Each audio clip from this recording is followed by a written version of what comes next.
A warrior is surrounded by what appears to be a horde of zombies, while we are told there are two types of people, one of them being the naturally talented. We then see that the warrior is indeed surrounded by zombies while wielding a hammer and a kind of pincer in the other hand, in addition to wearing a helmet and shoulder pads. The zombies slowly approach the warrior. They cruelly attack our warrior while he strikes back and tries to dodge their claws and fangs. Meanwhile, we are introduced to the second type of people, those born from hard work, and our warrior has the zombie's claws digging into his helmet. As he strikes with his hammer, he shatters his enemies, scattering the zombies in all directions. Soon after, we see a woman wearing a half mask and holding a giant staff in her hands. She then focuses, and her gauntlet begins to glow as the narrator tells us that even effort only works when talent lies within. The woman then points her staff forward, and what seems to be a giant zombie appears behind her with an enormous sword. The warrior remains surrounded by the zombie horde, shattering them as they approach. The giant zombie then charges at the warrior, trampling the smaller zombies in its path. It then swings its massive sword, striking more zombies but clearly targeting the warrior, who swiftly dodges the attack.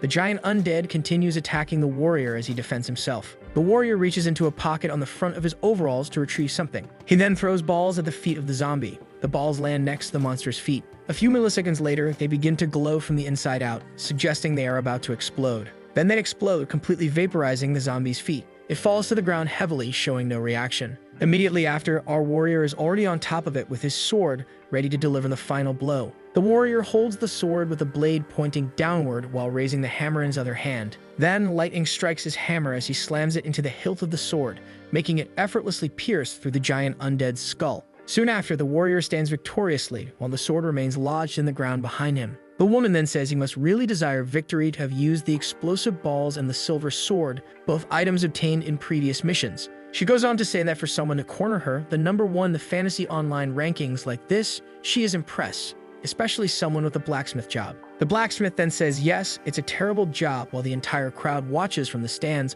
awaiting the conclusion of the championship final. The woman then asks why he took that job, even though it's terrible, and he says it was for fun. He then asks if she knows why people root for the underdog, and explains it's for the feeling of seeing the weak defeat the strong right before their eyes. Then people end up always relating to the underdog and believing that they too can make the impossible possible. The blacksmith explains that it's way more fun to choose a weak class and overcome challenges than to pick a strong one and face no challenge at all. The woman then thinks that this player is crazy for choosing such a terrible class and putting himself through all that trouble. She tells him she vaguely understands what he means but says that choosing the class that suffers the most to do anything is a bit insane. Then the blacksmith says he's impressed, that she's pretending to have surrendered so he'll lower his guard. He points at her and says that a necromancer's curses are unique because the class has to use specific hand seals to cast spells. The blacksmith charges at the necromancer, asking if she thought he didn't know she was talking just to buy time to cast her spell. Next, we see half of the necromancer's helmet falling to the ground and shattering. She, having closed her eyes because she couldn't defend against his strike,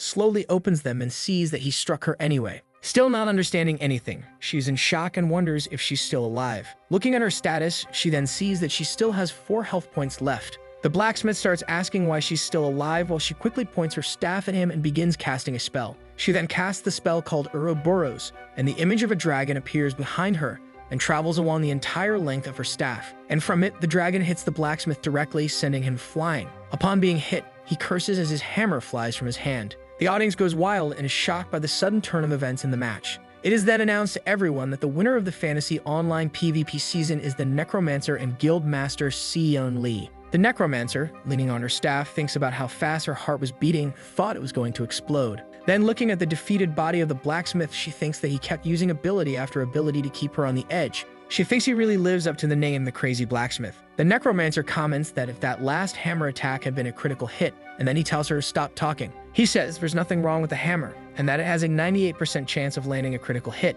and that eventually, it just wouldn't. The Necromancer says that if you asked anyone, they'd say the blacksmith played better, and that if they talked to the organization, they might change the result. The blacksmith tells her to stop talking, that she's pretty good at games and has a great personality, and then he yells that it's unfair, that he hates luck-based games. She then asks what his plans are if he wants a rematch. He then says no, and that maybe it's time to stop. The Necromancer is surprised by what the blacksmith says. He then opens his game menu while the narrator says that if even hard work is a talent, there's a way to cultivate it forcibly. The Necromancer begins to move toward the blacksmith when she notices he opened the game menu. We see the blacksmith with his iron helmet while the narrator continues, saying that surprisingly there's no special training, only a feeling. A feeling we all have, a feeling that neither talent nor hard work can compare to. That feeling is fun. We see the game's logging screen and a farewell message showing a countdown with 23 hours remaining until the server shutdown. A guy takes off his gear in desperation, saying it's only been 2 days since he bought his item using his mom's credit card without her knowing. We then see a reporter at an event asking a girl who her favorite player is, and the girl answers that it's CM Lee for sure.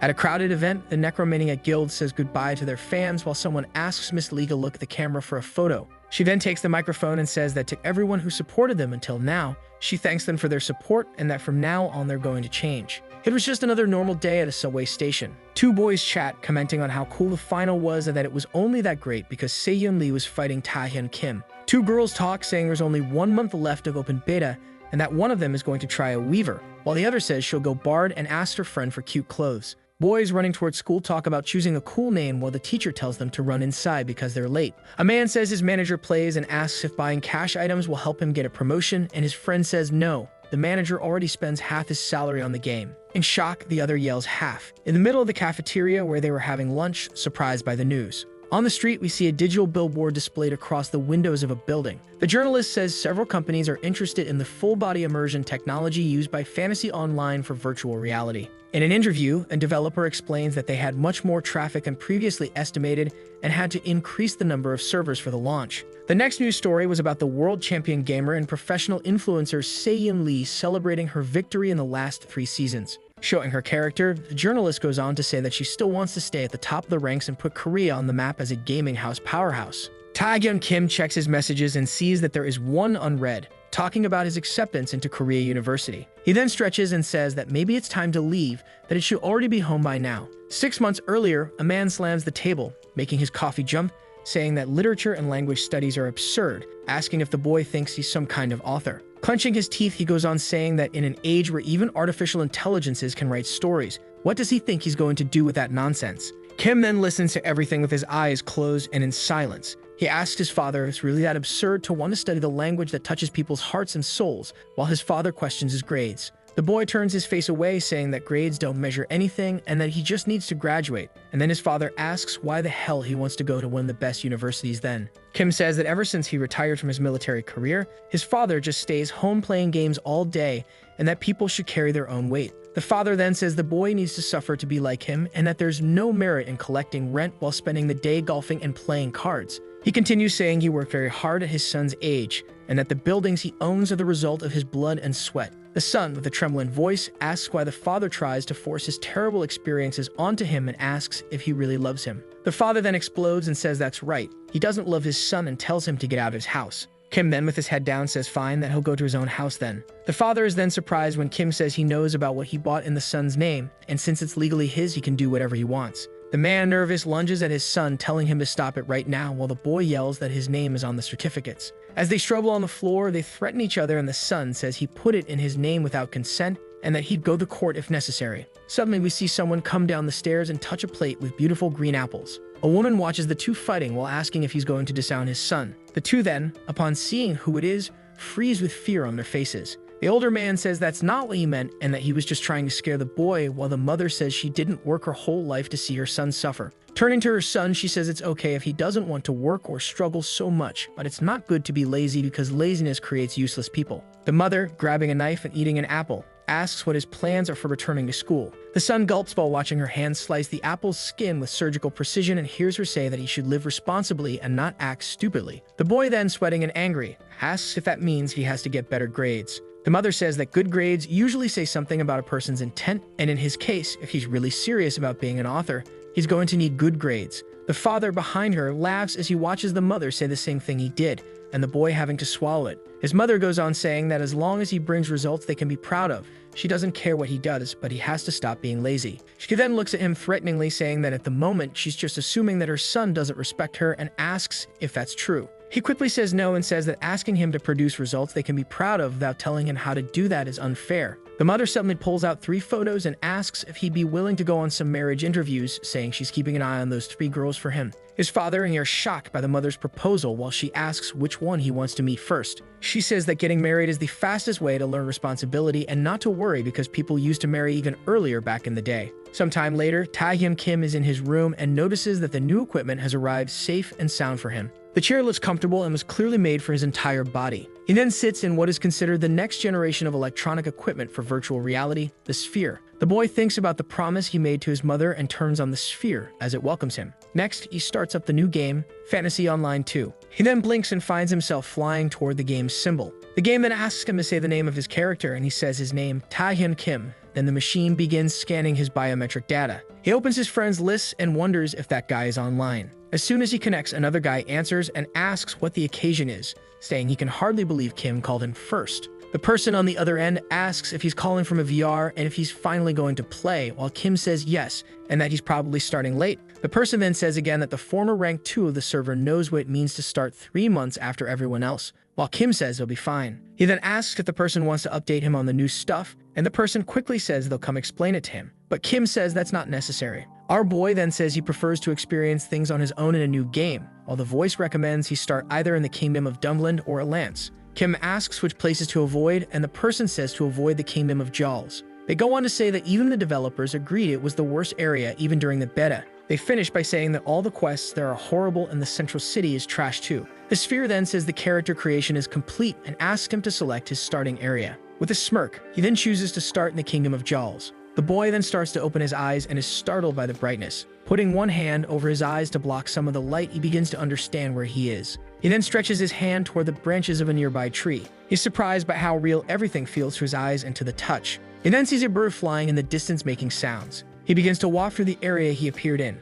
Next, he finds himself at the top of a stone staircase with a small village below him, wondering if that is the Hunter's Paradise, the capital of Jals. Walking through the village, he's impressed by the quality of the game, which is at an absurdly high level. He thinks that if a terrible place like this city is so amazing, imagine what a really cool place must be like. A mage passing by then exchanges glances with him, and the boy sees bulging eyes and a faint smoke coming out of the other player's mouth. The boy is extremely startled while the mage keeps staring at him. Then the man continues walking like a zombie without saying anything. Our boy thinks to himself that he thought that person was just a regular map monster. He then notices the players around him crying and complaining about choosing this place to start and wanting to leave the game and make another account but without success. Another man walks past him with a lunatic look, saying this world is absurdly unpronounceable. Sweet and cold, Kim thinks the rumors don't do this place justice based on what he's seeing. Suddenly, a system window pops up in front of him with a new quest. He then sees it's a tutorial quest and simply ignores it. Then opening his status window, he sees that he still doesn't have a class. He opens his inventory to see what kind of weapons he has without a class and discovers a sword. He sees that the sword is called the Worn Sword of the Unclassed, and its description says it might be better than nothing to start with. Wielding the worn sword, he tries a few swings in the air. He moves on to the next step, but will be checking his specs so everyone will think he's insane. Some time later, outside the walls of the main city, some rabbits run past while a small one is trying to dig and enter a hole in the ground. Another rabbit eats a carrot while we see Kim in the background with a dumbfounded expression. Our boy is disappointed and in disbelief as he wonders if those rabbits are monsters. He thought that if he starts defeating that kind of monster, people won't call him crazy, they'll call him a sociopath. A rabbit silently appears behind his back. The rabbit then surprises him with a flying kick to the back, making him fly and drop his sword. The boy is thrown several meters forward from the force of the rabbit's blow and falls face first into the ground. Kim then lifts his face from the dirt, bleeding, toothless, and extremely shocked by the strength of the blow he received. The system says the damage he suffered exceeded the limit and that bleeding has been detected.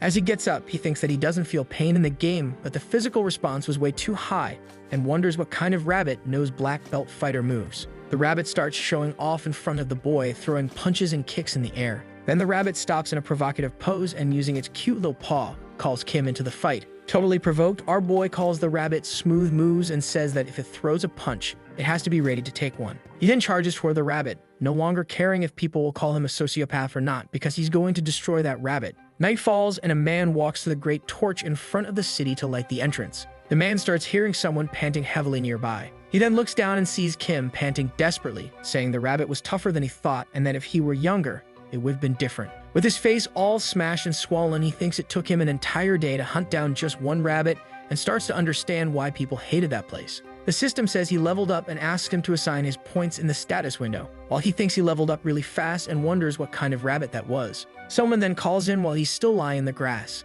It's his friend Proge, threatening that if he hangs up on him again, he's going to get blocked. He goes on asking if, despite everything, he really started in the Kingdom of Jals, and Kim says yes. Then the friend tells him to open the link he just sent. He opens the site and sees the Jals Kingdom message board, with people posting about how terribly difficult that place is. Kim then asks his friend, while covering his mouth, what he should do, that he totally messed up. His friend, already knowing Kim well, tells him to stop covering that sarcastic little smile of his. He comments that Kim got some bonus attributes and the game is recommending him to assign them based on the class he chooses, and asks his friend which classes are cool. Sang-yoon then says his idea of good classes is different, and Kim asks which are the worst classes, while his friend replies that blacksmith is out of the question. Kim gets curious and asks why. His friend explains that the class is good now and that all the guilds are recruiting blacksmiths even before they change classes, that he underestimates how popular his blacksmith was. Sang continues saying he found at least 3 people with Kim's old nickname while playing, and Kim says that means the class isn't for him anymore. The friend asks if that means he still hasn't chosen any status adjustments yet.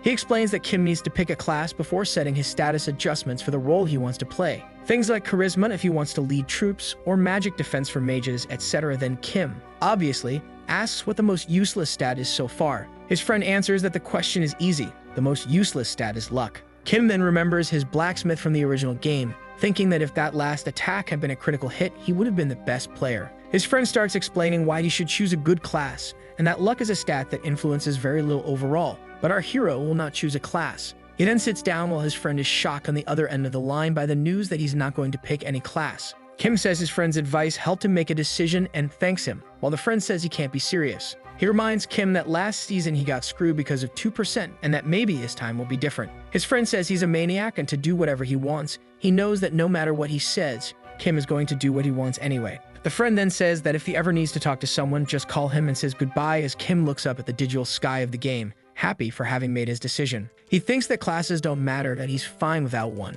and that he will invest all his points into luck. A girl is thrown to the ground with her sword in hand. 3 half-human rabbits look down at her with malicious smiles on their faces. One of the rabbits starts approaching the girl while she begins to cry and tells them not to come any closer. A warrior appears out of nowhere, pushing the creatures back and telling them to retreat. The evil rabbit then points at him and says it's just another idiot asking to be defeated. The boy looks back and asks if the girl is okay, says he'll take care of everything from here on, and tells her to run. She then says it's crazy for him to fight all those monsters alone, and he replies that it doesn't matter and tells her to just go. He says that an outcast like him who only suffered in life and ended up in the kingdom of Jaws, which is worse than reality, only got through all of this because of her smile. He continues saying that even knowing this world isn't real, he would hate to see the most precious person in the world to him get hurt. The girl asks why he's saying all of this so suddenly and calls him an idiot, while Kim watches from a distance. Looking more closely, Kim is all beaten up, eating something with a smirk on his face. Our hero thinks that they could be defeated together, and then says the boy is flirting in a new game, that he's watching reality inside of virtual reality.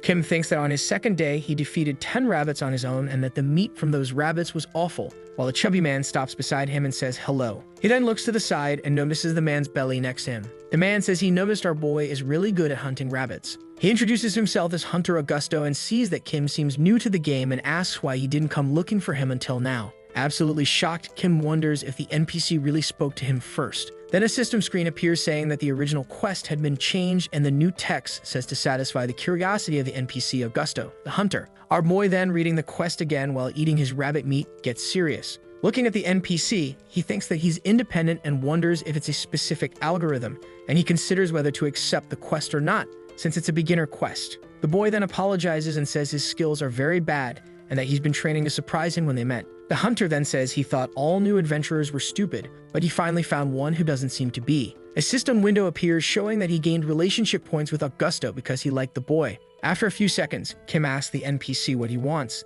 since they've been staring at each other for a while without saying anything. The hunter then says that Kim has mastered the basics just by hunting rabbits, and it's been a long time since he had a disciple, and asks if Kim wants to be his pupil. The system window changes, and now the new quest is for a rare epic class called Tylum Hunter. He then adopts a posture and seriousness he doesn't even use with his father and refuses the offer, saying his skills are still not enough. Kim then, in his thoughts, apologizes but says he has already accepted his fate as classless. A new system window appears with a new quest asking if he wants to accept, while the NPC says everyone starts without knowing everything. Our boy starts speaking emphatically, saying that he can't accept it no matter how good it seems, because otherwise how could he consider himself a man? The NPC interrupts and says yes, a real man, that this is the spirit of a true Tylum hunter. Another system window appears saying that Augusto is very, very happy. Then the hunter says he likes the boy more with every sentence, but a hunter doesn't force anyone into anything and ends by saying the boy can come to him anytime. He then says that hunters like him can find it troublesome to clean a hunt,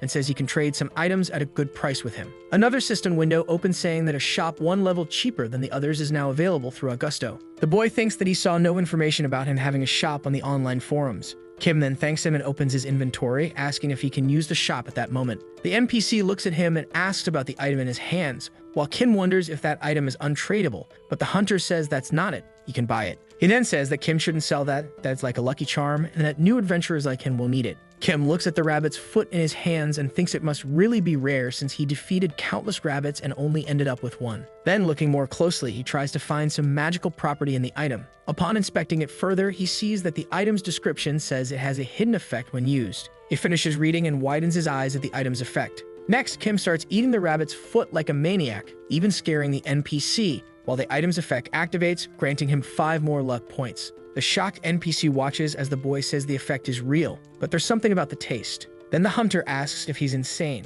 He says the boy has to cook it before eating and asks what he'll do if he gets food poisoning. Sometime later, we see an adventurer with his eyes closed attempting a sword strike. The rabbit he was trying to hit stands still, confused as the boy completely misses his attack. He then stumbles on a rock in the way, and of course falls face first into the ground, sending his sword flying. The rabbit, who had been watching everything, starts laughing from a distance while the boy gets up with a bruised forehead. The monster then lands a series of blows on the boy while system messages appear saying that he's not ready yet. While the boy is knocked out on the ground, Kim watches from afar while cooking a rabbit's foot over a fire. Observing everything, he thinks that boy is a beginner, and that cooking the rabbit feet does nothing. They're still terrible. The boy starts to get up while Kim thinks he imagined that a solo player would fight one-on-one with a rabbit, but he expected incredible magic skills. As the fight continues, the beginner tries to hit the rabbit any way he can, but the rabbit dodges all of his attacks while our hero thinks it's shameful. The rabbit then, angry, yells at the beginner, who gets startled and yells back in desperation. He then closes his eyes, too scared to see how badly he's about to get beaten, but since nothing happens, he starts to open them slightly. Kim calls him a dummy and steps in between the rabbit and him. Then he asks why the boy is fighting with his eyes closed. Grabbing the rabbit's hand with one of his own, he says it's just a rabbit, it's not scary, only the size is different. Right after that, the rabbit punches Kim square in the face for not paying attention to him. Kim tells the rabbit to stay still. The rabbit looks at him with a confused expression. Our hero stares seriously at the rabbit and says it can't escape now. Then, with a challenging look, he tells the rabbit to get ready. The two of them, staring each other down, prepare for battle. Our hero threw some punches with his hands while the rabbit defended itself. He then pulls out his sword to deliver the final blow to the rabbit. With skill and agility, he slashes the rabbit, defeating it. As the enemy fades away, the boy stares wide-eyed at the level of skill our boy has in defeating rabbits. Kim then takes a deep breath, relieved, and says it was a good boxing match against the rabbit. Our hero looks at the boy and tells him to get up, that this is a game, being handsome won't solve everything. He was about to start talking, but Kim tells him to shut up and listen, saying rabbits are annoying and if he closes his eyes when attacking, he'll never defeat anything. He tries to protest, but our hero tells him to shut up again and asks why he closes his eyes when he attacks. The boy answers that it's scary when they attack back. Both of them are left in shock as a few seconds of silence between them feel like an infinitely long and awkward moment. Kim says he seems like a high school student and asks if at least he's focusing on engineering, which would be something slightly better. He continues before the boy can answer, saying that if he's scared of a rabbit, he'll definitely get bullied in the future, then asks what his name is. He replies that his name is Yujisu. Our boy then says that, stopping to analyze, his physical skills are terrible and asks how he leveled up, and the boy says he was part of a group. Kim asks what happened to the rest of the group, and he, embarrassed, says he was kicked out for being too bad. He goes on saying he was supposed to play with his friends, but he picked the wrong starting area and ended up there, and that he wanted to level up quickly to go elsewhere. Our boy then interrupts and says his luck is good. Kim says he usually laughs at people like him, but he's cute, so he'll make an exception and help the boy a little. Our hero sends a party invite and says he'll help him reach level 10 so he can go to another city,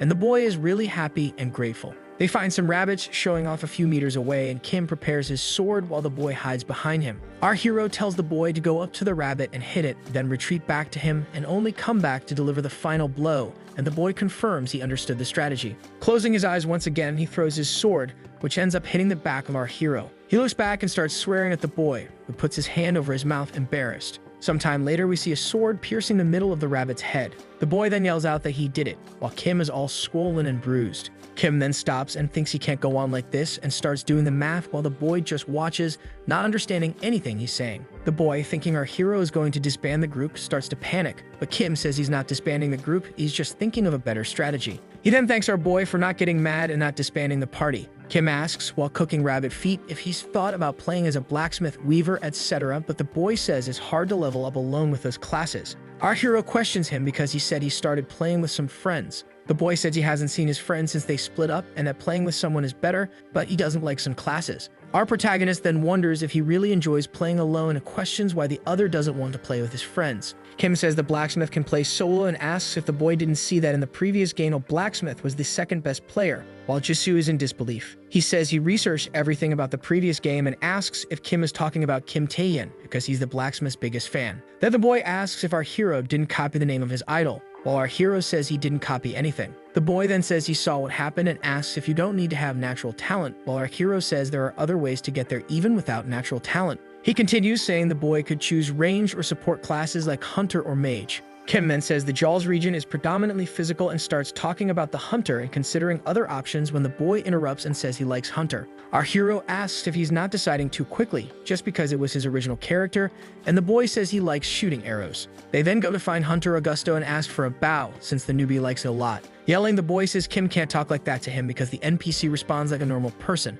while our hero asks if he's ever been defeated because of that. Jisoo continues saying that Hunter Augusto is extremely strict and doesn't even pay attention. Sometimes he even insults and spits on beginner adventurers. Then the boy recalls the times he tried to talk to the hunter, first making comments about the weather and being completely ignored. The second time he managed to hunt a rabbit and asked if the NPC knew where he could sell the items, while Augusto said he didn't know with a face that didn't care. The third time he barely let the boy start talking before walking off, saying he was annoying. Then he snapped out of his dream world when the NPC replies that if it's for someone he likes and said with confidence, then he knows it's a necessity. The NPC starts smiling and says that if he needs a bow, then it means he's finally made a decision. Augusto is very happy when he starts saying the name of the rare class Tylum Hunter that he thought our hero was accepting, but he's quickly corrected. Jisoo finally has his bow and is analyzing it already with arrows in the quiver on his back. The boy becomes curious about why Kim rejected the class and points out that it must be one of the rare classes, and our hero says he doesn't want the class and that yes, it is rare.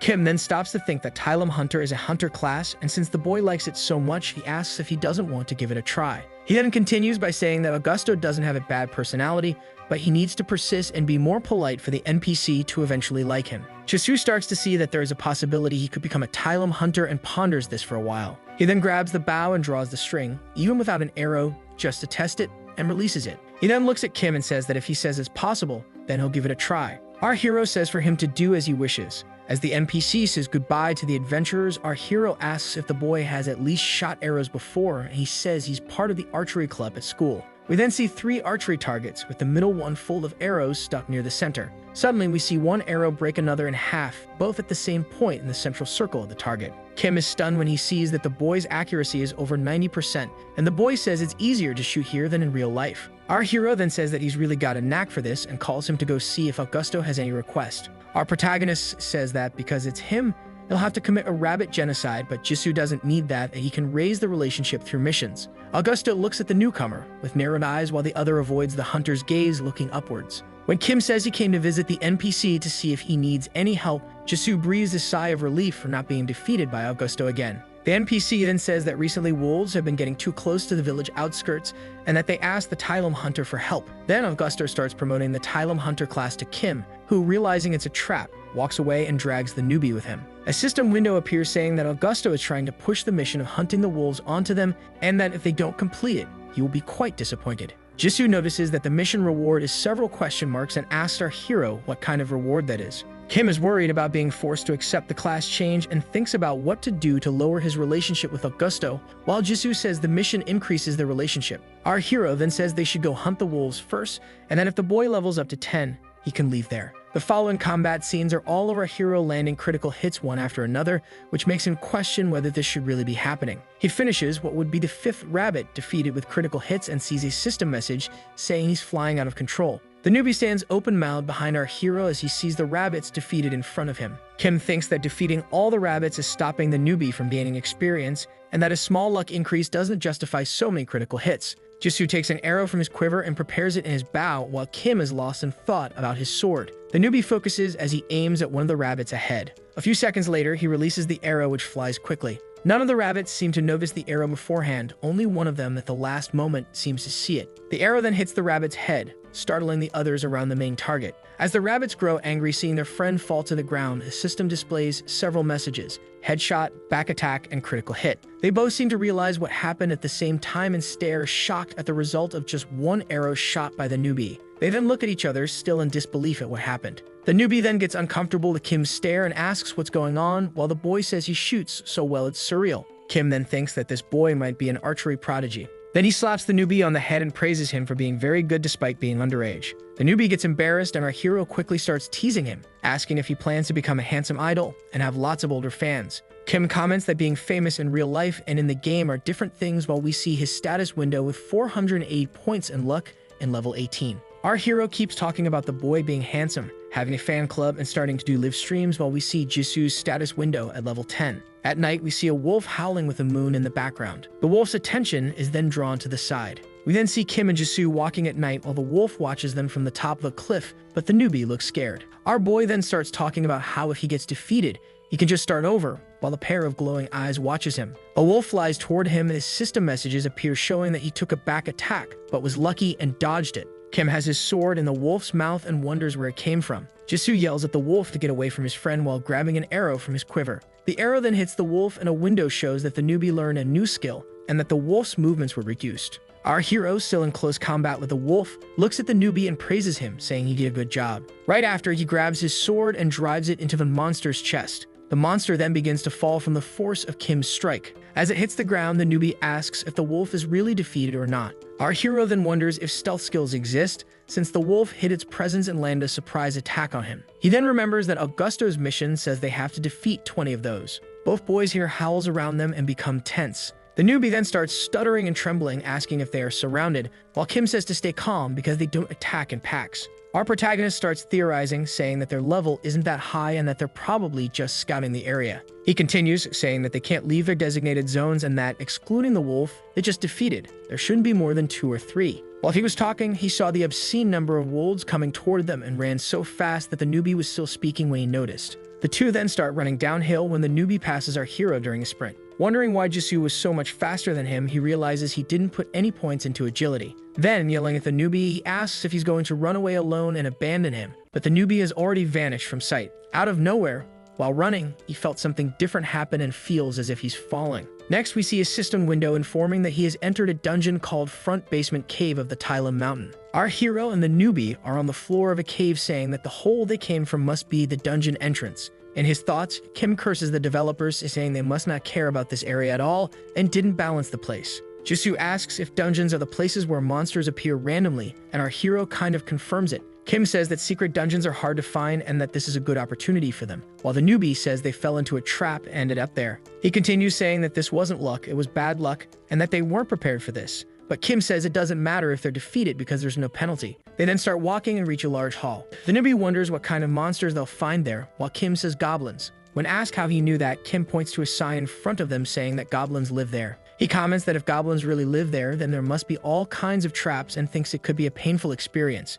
Kim says that both of them are still classless, so they have no scanning or searching skills, so even if they're careful, they might not spot everything in advance. While our hero is saying that they have no way to detect because the dungeon is a bit higher level than theirs, the newbie steps on something that makes a noise. Both fall silent, shocked by the coincidence of the situation. Some arrows graze Kim's face and some saw blades pass along the ground, all with system messages saying they missed our hero. Then a noise comes from above them, and when they look up, boulders are falling on top of them. The newbie crouches down, expecting the worst as the rocks miss them and fall around. Our hero, trembling and not even daring to blink, stands still while the newbie remains crouched as if still waiting for defeat to come. Out of nowhere, Jisoo screams, apologizing. Kim thinks it's all right because the trap missed him, but if even one of those things had hit, he would have died instantly. Soon after, they hear noises coming from one of the corridors and small creatures asking who they are. We then see 3 goblins and a few more hiding behind those 3. The newbie quickly pulls an arrow and asks who he should shoot first, while Kim asks him to calm down. Kim then says that if they can calmly talk to them, he could easily make it out alive. But the goblins didn't give our hero time to think, and a warrior jumped at him, which he managed to block with his sword. He thinks that even with 0 strength points, he shouldn't be losing a strength contest with a goblin. Kim then, realizing he would lose the struggle, slides his sword to the side to move around the goblin,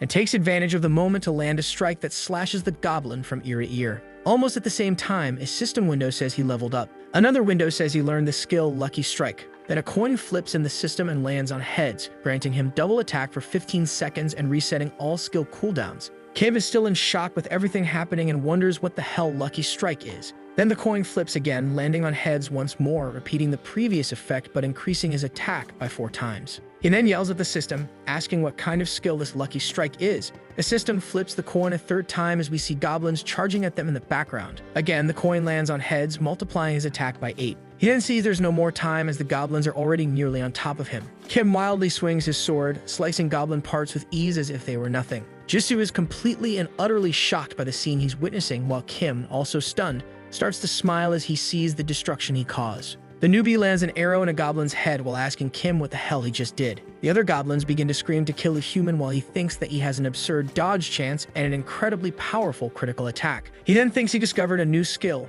and has all this just because he put all his points into luck. One of the goblins then says there's something wrong with that human, that their attacks never hit. Kim then says that if they're upset in their next life, they should invest in the luck stat. Our hero then easily defeats all the goblins around him. One of the goblins, before disappearing, curses and swears at our hero. Our protagonist then wonders why the hell he called him a Tylum Hunter. When they open their status windows, they see they've leveled up a lot, and the newbie is still at 17 while Kim is very close to reaching 500 in luck. Kim is putting all his points into luck when Jisoo notices there's a treasure chest. They both look at the chest, admiring it for a while. They then wonder if it's a trap while our hero says he'll open it and asks the newbie to step back a bit. Touching the chest, he notices there are no traps, but it is locked, and he asks the archer if he got a key from completing the missions. Jisoo then pulls out a twisted metal nail and says they could try to open it with that he saw people use things like that in movies to open stuff. Kim says nothing and makes a face like he's holding back from cursing. Our hero says that if he manages to open the chest with that, it means thief-class players won't be able to make a living.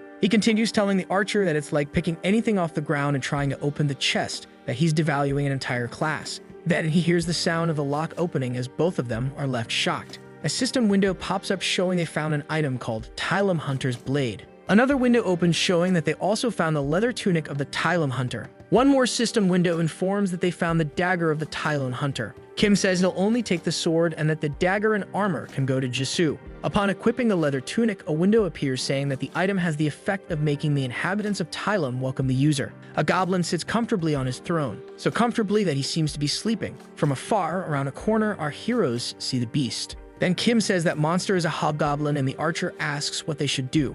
Our protagonist then says that there should be goblin servants around the hobgoblin and wonders where they are. Jisoo says he doesn't see any goblins nearby. Out of nowhere, our hero stands up and starts walking, saying he's going to attack and ask the archer to wait there. While walking, he thinks that either the servants will appear when the battle starts or when the boss changes phase, and that they'll probably come from a side tunnel. Kim then uses his Lucky Strike skill to try to finish the fight as quickly as possible. The first time he flipped the coin and landed on tails, which means he was unlucky. He flips the coin 2 more times, getting heads on both. Jisoo asks him what he's doing, but Kim just asks him to stay quiet and continues using his Lucky Strike skill. Then a message shows that after several flips, his attack will be multiplied by 16,384 times. Next, he draws his sword and thinks he succeeded 14 times in a row, which should be enough to end the fight in 1 strike. Kim starts approaching the monster, trembling all over. Jisoo, from a distance, says he looks like a new waiter serving a table, while our hero tells him to shut up. Our hero brings the sword close to the monster's face and it wakes up, asking who he is.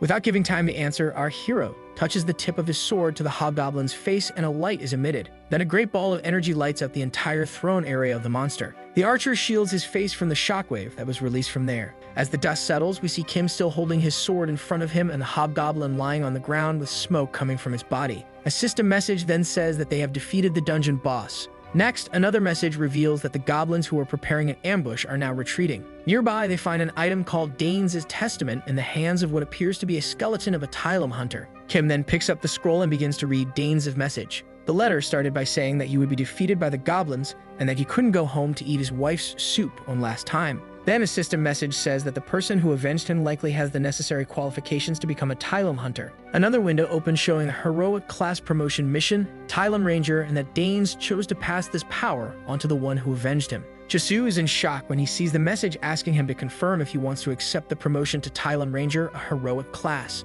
Kim then congratulates the underage teenager and reminds him that just the day before, the rabbits were beating him up and now he can become a heroic class. And that has nothing to do with him, so the boy can use the promotion however he wants. Jisoo asks why he won't change classes, since it's a unique opportunity, and our hero says the new class doesn't suit his style. He continues saying that even if he had the chance to change to a legendary class, he wouldn't do it, because then people would only recognize him for having a strong class. The newbie then asks if that's really the only reason why he doesn't want to change to any other class, just to be recognized for his own skill instead of the class. Then he says yes, that this is a game. He says that forcing a standardized lifestyle is already enough in real life, and that even in the game, the standardization of classes and items is already too much. Games are made to relieve stress, and following the paths others have already taken can sometimes cause more stress than relief. In short, he says that acting how he wants and being himself is the only way he enjoys playing games. The archer, looking at Kim despite his personality, finds him to be actually somewhat respectable. Out of nowhere, he says he should use this promotion because close combat is impossible for him, and that without it, he would certainly fail. Kim continues by saying that even if he were to be reborn, it wouldn't make sense to go into close combat, and Jisoo cuts him off saying that he'll use the promotion alone. After he says that, the archer thinks he was wrong and that there's nothing respectable about that idiot. The next morning, we see the hunter Augusto finishing tying a piece of wood onto a barricade. He then notices that someone is coming toward him. Looking back, he sees Jisoo and Kim heading his way and wonders what the heck happened and what kind of outfit the archer is wearing. As they approach the NPC, several system screens pop up showing they completed some missions. Jisoo turns to Kim and says that parties are cool, while he replies that yes, they're great. Hunter Augusto looks at our hero with sparkling eyes as he reads the system message saying he can form a party with the NPC if he wants. Then we switch to the real world, where we're at the entrance of a school in the late afternoon watching students say goodbye and head home. A girl is holding her tablet, smiling as she reads something on the screen. Her red-haired friend shouts and startles her, saying she's spacing out alone. The girl then sees her friends Hana and Seong looking at her. Hana asks what happened, saying she said she'd go to the kingdom of Elang as soon as she hit level 10, but she still hasn't gone. The friend teases her, asking if she hasn't even hit level 10 yet, and Jisoo says she still has some missions to turn in and that she'll go soon. Hana says she became a mage and cleared the magic tower and is now strolling around the city, while Seong says she joined the Weavers Guild and is having fun. Jisoo runs to the car saying goodbye and cutting off her friend who is telling her to come meet them in-game soon. They're left stunned watching the girl leave while Hana asks Seong if that isn't weird. Then the redhead says that some time ago their friend used to constantly complain about choosing Jaltz, and we then see that Jisoo was watching a replay of her adventure the day before with Kim. Taegyeom Kim is running on a city street. After running for a while, he's sweating a lot and panting from the exercise. Next, in a plaza, he starts doing pull-ups. He follows up his workout with a series of sit-ups. To finish, he then does his push-ups. After doing 100 push-ups, he finally finishes his daily workout session. He then opens the door to a shop and says good morning. An elderly woman tells him it's been a while since he last came by and asks if he's been so busy that he couldn't stop in. He then orders a dish, which is a mix of vegetables and assorted meats. Thanking her for the food, he begins his meal. The TV, which is on, shows the news reporting that the middle class is suffering a lot with high prices and expensive rent. In the program, the journalist introduces the interviewee as the owner of a business who is a victim of a cruel landlord. The elderly lady then says it's a shame that life gets much harder when the person renting to you is a terrible and cruel human being. Kim asks the lady if she is a victim of such a landlord, and she says that in her case, it's quite the opposite. He has a huge heart and is very kind. She then says she heard that apparently he has a son. Kim, a bit awkwardly, asks if he really has a son. The old lady says he came in once for dinner and spent most of the time complaining about that son, saying he had no future and so on, and that in the end there's no winning. She then says it's only a matter of time before he hands that property over to the son to manage or something like that, while Kim says no, that'll never happen. The old lady asks how he can be so sure of that. He lies saying he knows the boy and that he's very polite and smart and will go to college in Korea, but doesn't know anything about cooking or restaurants. She then asks why he would speak so badly of his son if he's that smart, and Kim says that from what he's heard, whenever the man starts drinking, even a little, he starts badmouthing his son. Pronto. The old man is someone who started as a bricklayer and made his way to the top of the real estate market, but he has a complex about education. He asks if she remembers a recent soap opera about parents who put too much pressure on their children to get into the best schools. Kim says that this mentality of placing on children the pressure to achieve the dreams that the parents themselves couldn't fulfill is old. The lady then says that thinking of it that way, the owner of the place must love his son even more since he demands so much from him. Seeing that he just finished eating, she asks if it was good, and he says it was even better than usual and that it also helped ease her worries about the rent. The old lady says she wishes her daughter were more cheerful and energetic like him, and Kim asks if there's something wrong with Hyun Young. She says that the girl at her age doesn't spend any time outside with friends and only knows how to work, and she worries that maybe she'll never get married. Kim says it's not all bad to see someone work so hard these days,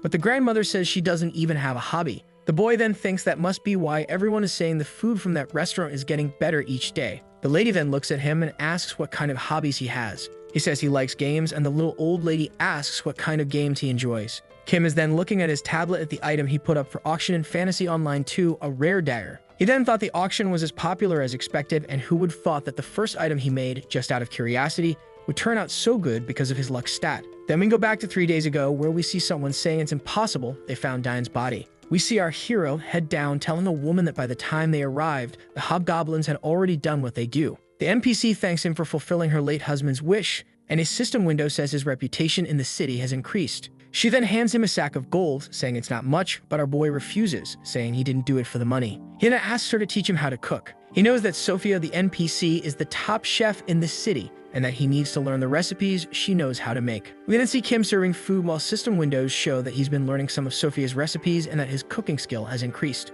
Next, we see our hero showing off, sprinkling salt on his food while hungry customers watch with mouths watering. The hunters who tried his food say the food is wonderful and that they feel stronger because the food gives a +5 strength buff. Finally, our hero manages to reach the recipes that give buffs, which is what he wanted from the beginning. The idea is that he supplements other attributes with food buffs while continuing to invest all of his points into luck. His strategy of defeating rabbits and collecting their feet to gain more luck and earning skill points by making buff food was perfect. Our boy has his status screen open and sees that things are looking good. He has 960 points in luck, and at this pace will reach 1,000 quickly. A young man arrives at Sophia's tavern and asks her where the best blacksmith in Tyrum is. Then we see a blacksmith shouting that this is no place for rookies to play with fire, that what he does there is serious. A blonde warrior holds the blacksmith's feet, begging him to teach him, saying he'll do everything he can and asking for a quest. The blacksmith says he recognizes the warrior as the crybaby who kept complaining about doing 10 laps during training, while the boy says he must have gone crazy that day. Our hero watches from afar, wondering what could be happening for a swordsman to be begging a blacksmith like that, while the warrior keeps pleading. The blacksmith then notices our boy staring at them. He then asks if that isn't the famous kid all the hunters have been talking about lately and asks what brought him there. The old blacksmith then drags our hero into his shop, asking if he wants a cup of tea, leaving the warrior behind, completely ignored. The warrior then wonders what that boy did to become so well known, and the blacksmith yells at him, asking what he's still doing there. We hear the sound of hammering while we see smoke rising from a chimney. Then we see a hammer striking a glowing yellow steel blade. Kim is hammering and crafting his blade while the blacksmith watches closely with his pipe. Then the old man asks him if he really doesn't want to work for the blacksmith. While hammering the blade, he tells the old man that he thought a lot about it and only asked about the master because he had no other choice but to ask. The old man thinks it's a shame because that apprentice was clearly blessed by the gods and maybe he'll never meet another with such potential.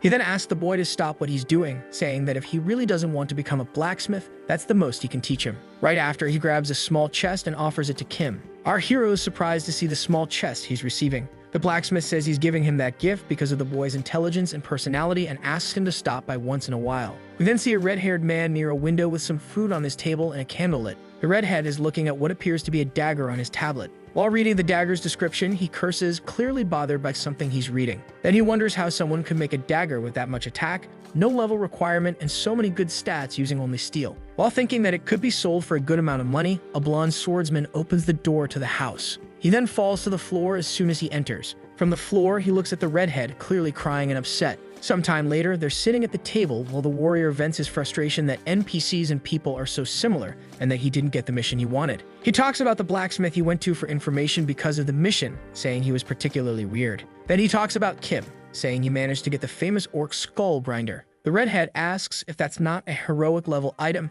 and the warrior confirms, saying it was the weapon of the hero of Tylum. He then asks her to obtain the weapon. You don't have to complete the Tylum Ranger mission and says Kim must be a hunter, not a blacksmith. The warrior confirms and says he thought that too, until he saw that Kim didn't even have the strength to lift the weapon. And the question that remains is how someone of low level has the level of a heroic class. He also complains about Augusto, the hunter, calling the NPC a bastard. The blonde says there's a mission called Rabbit Hunt Atonement that requires defeating 10 rabbits, but thanks to the rabbit exterminator, there were none in the area. The redhead then asks what's the story about the blacksmith hitting his sword with a hammer saying it would help him. He explains that the boy said he needed to level up his blacksmithing skill and needed his weapons, that he even pay for it. Unsheathing his red-bladed sword, the warrior says it must be broken. The blonde then begs the redhead, named Phil, to help him fix his weapon because it must be all broken. Already crying, thinking that maybe it's something that, at his level, might not be fixable. The redhead then says to bring the person who did that to his weapon immediately, leaving the warrior confused. Then we see the status of the warrior's blade with effects like rust removal, giving 50% more attack, 10% critical,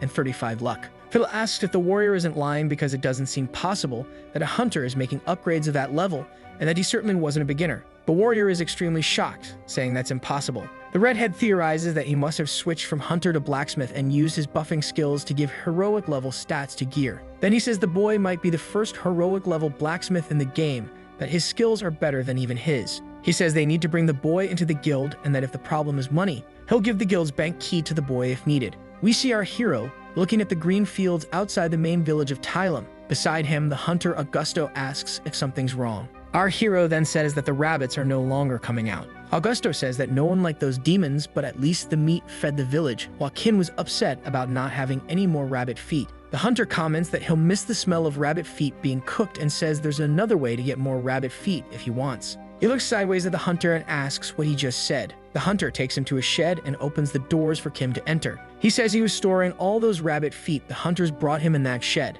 We see a system message telling Kim that he could use the merit points he had with that NPC to get items, and that he had 1,207 points. Kim, obviously, tells Augusto that he wants them all. While our hero devoured all the rabbit feet he could, Jisoo comes after him, calling out to him. Panting heavily from the run, she says they haven't added each other as friends. Then, super excited, she says yes, and that she wants to add him now. Kim then, startled, asks if they really have to do that. With a tearful voice, she asks him if he's saying he doesn't want to be her friend, while he says it's not that he doesn't want to. She then says she understands and says they're just friends anyway. Our hero remembers that the guy was going on a mission but came back to send the friend request, but it seemed like he didn't like boys, so it was fine. The girl whom Kim still thinks is a boy asks if she's his first female friend, and he says no, that he has a friend. She then, with eyes full of tears, asks if she's not his first female friend, and Kim replies no, that he has friends outside the game. The girl then asks if he's going to hunt rabbits, and our hero says no because they're not showing up anymore, that apparently he hunted too many. She then asks if he wants to go with her on her mission, and our hero asks why.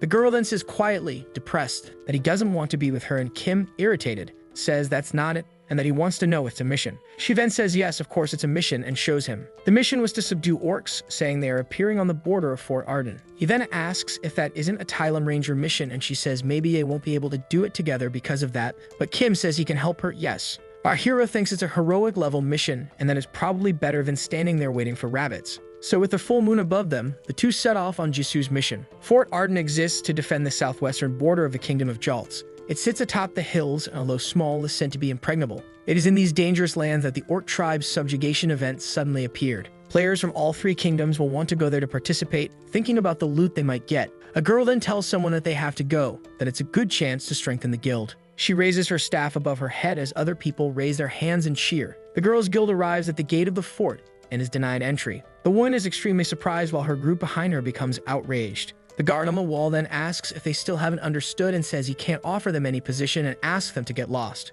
She then says they just want to help get rid of the orcs that are making their land more dangerous and that they can join forces and be allies against this evil. Some of the people behind her start yelling and asking if they don't need their help, and others shout asking to be let in. The guard then gets angry at the girls' talk about being allies and says that's nonsense. The leader says while the archers aim arrows at them, that none of them cared about the kingdom, that if they really cared, they would have come earlier. He then says he doesn't need the help of aristocrats who grew up with silver spoons to protect them and asks them to leave immediately. Then he says everyone except two people who are in the back rows. Someone asks for permission to pass. Kim then asks why it's so crowded if there's some kind of market there, while Jisoo asks to be excused and says they'll pass through quickly. The people behind them ask why only the two of them can go through, and someone points and asks if her clothes aren't those of a Tylum hunter. The girl from before wonders if they're only letting users from the Kingdom of Jalts in and thinks it's not fair. Before our two heroes enter, the girl asks them to wait. Some time passes and it's night at the fort. We see Jisoo with a sulky face staring ahead. She then asks why he wants to help the people outside,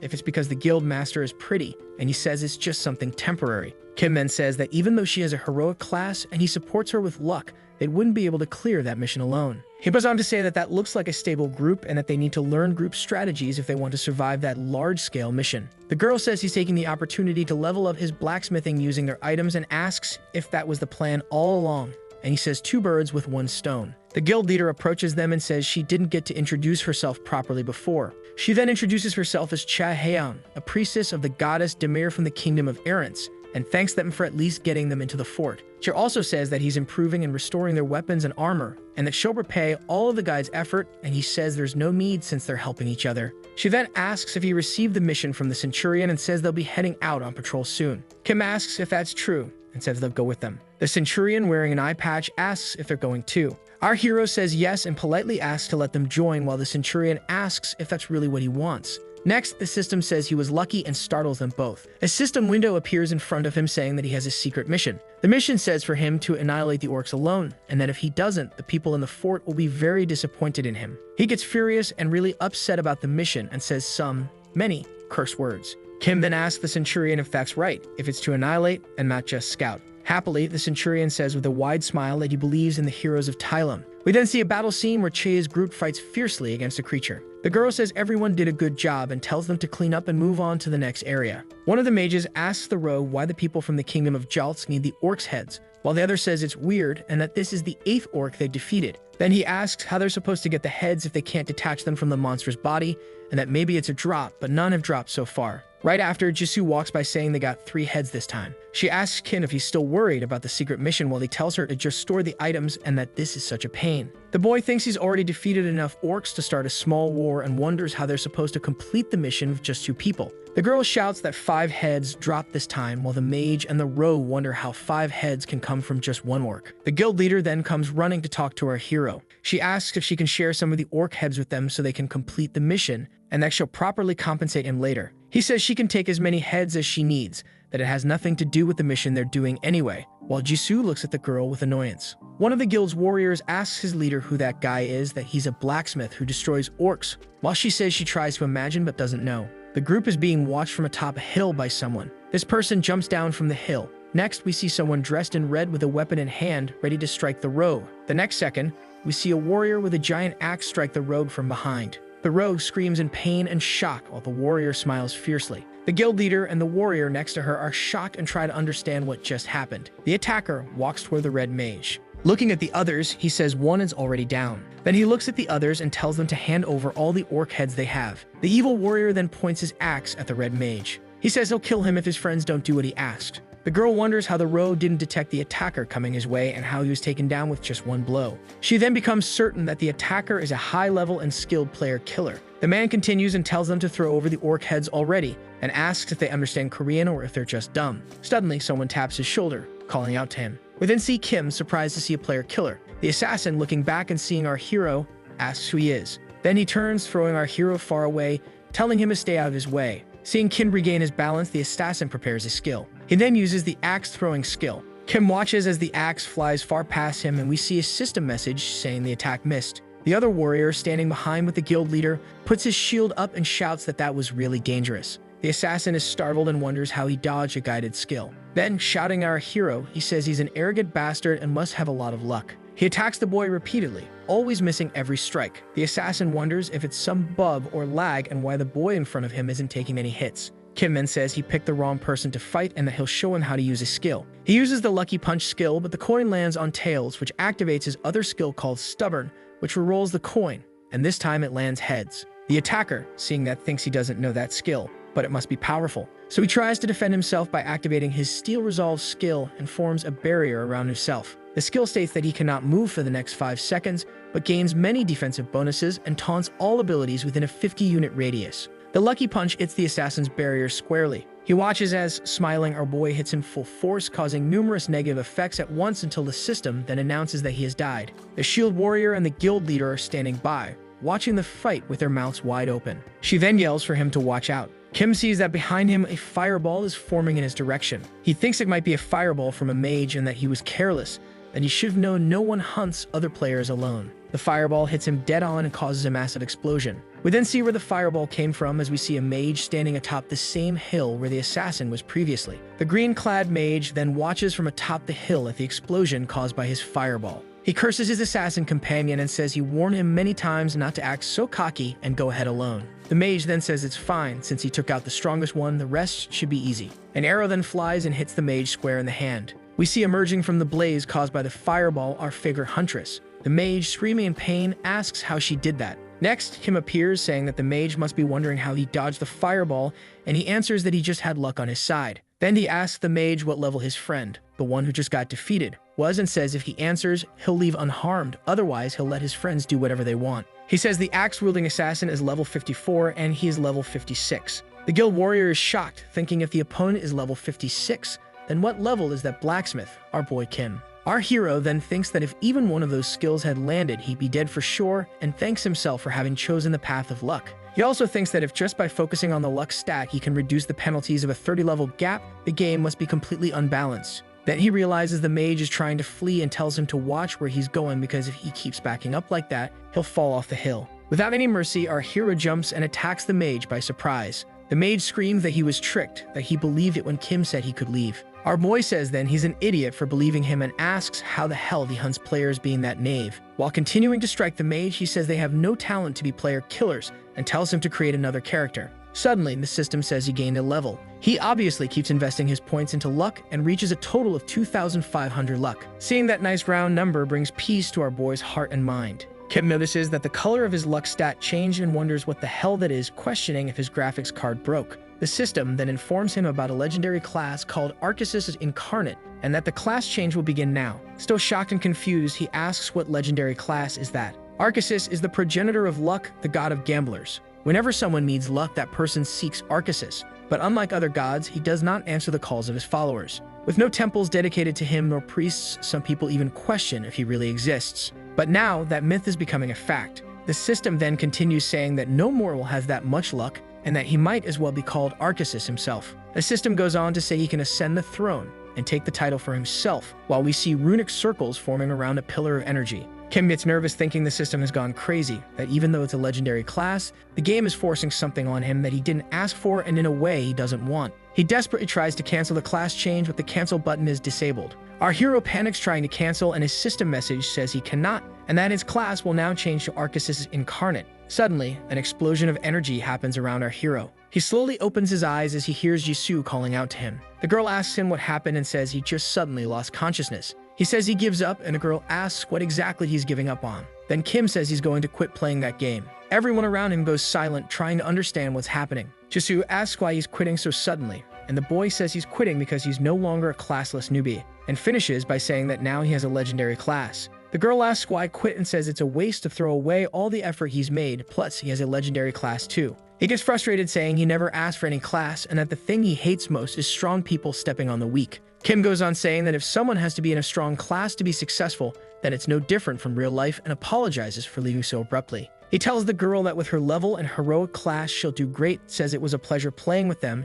and wishes good luck, then presses the logout button. Lying in his bed, our boy is still stunned by what he just did. Then he thinks that quitting so abruptly might have been a bit much, and there's all the effort and time he put in, not to mention having to create a new character and level up again. Suddenly, his father opens the door to his room, startling him and making him sit up in bed. The father asks if he went to the Kang family's restaurant earlier and what nonsense he's been saying there. Sweating nervously, the son says he didn't say anything, while the father calmly asks if he came in quietly, ate, and then left. Noticing that the boy didn't look him in the eye and stayed silent, the father sensed something was off. Then he apologizes for interrupting his beloved son's free time. Then he slams the door, telling his son to rest as much as he wants. Kim, not understanding anything, wonders what the hell just happened and why his father didn't say anything else, when his mother knocks on the door asking if he's awake. She then says it's mom and asks if she can come in. The mother then enters and sits beside him on the bed, which shakes completely. His mother asks if he wants to try something with his games. She says the boy doesn't need to hide it and that she heard it from his father, but she doesn't know what to think about it and says it's hard to succeed in just one field. She goes on to say that there must be some reason why he likes games so much,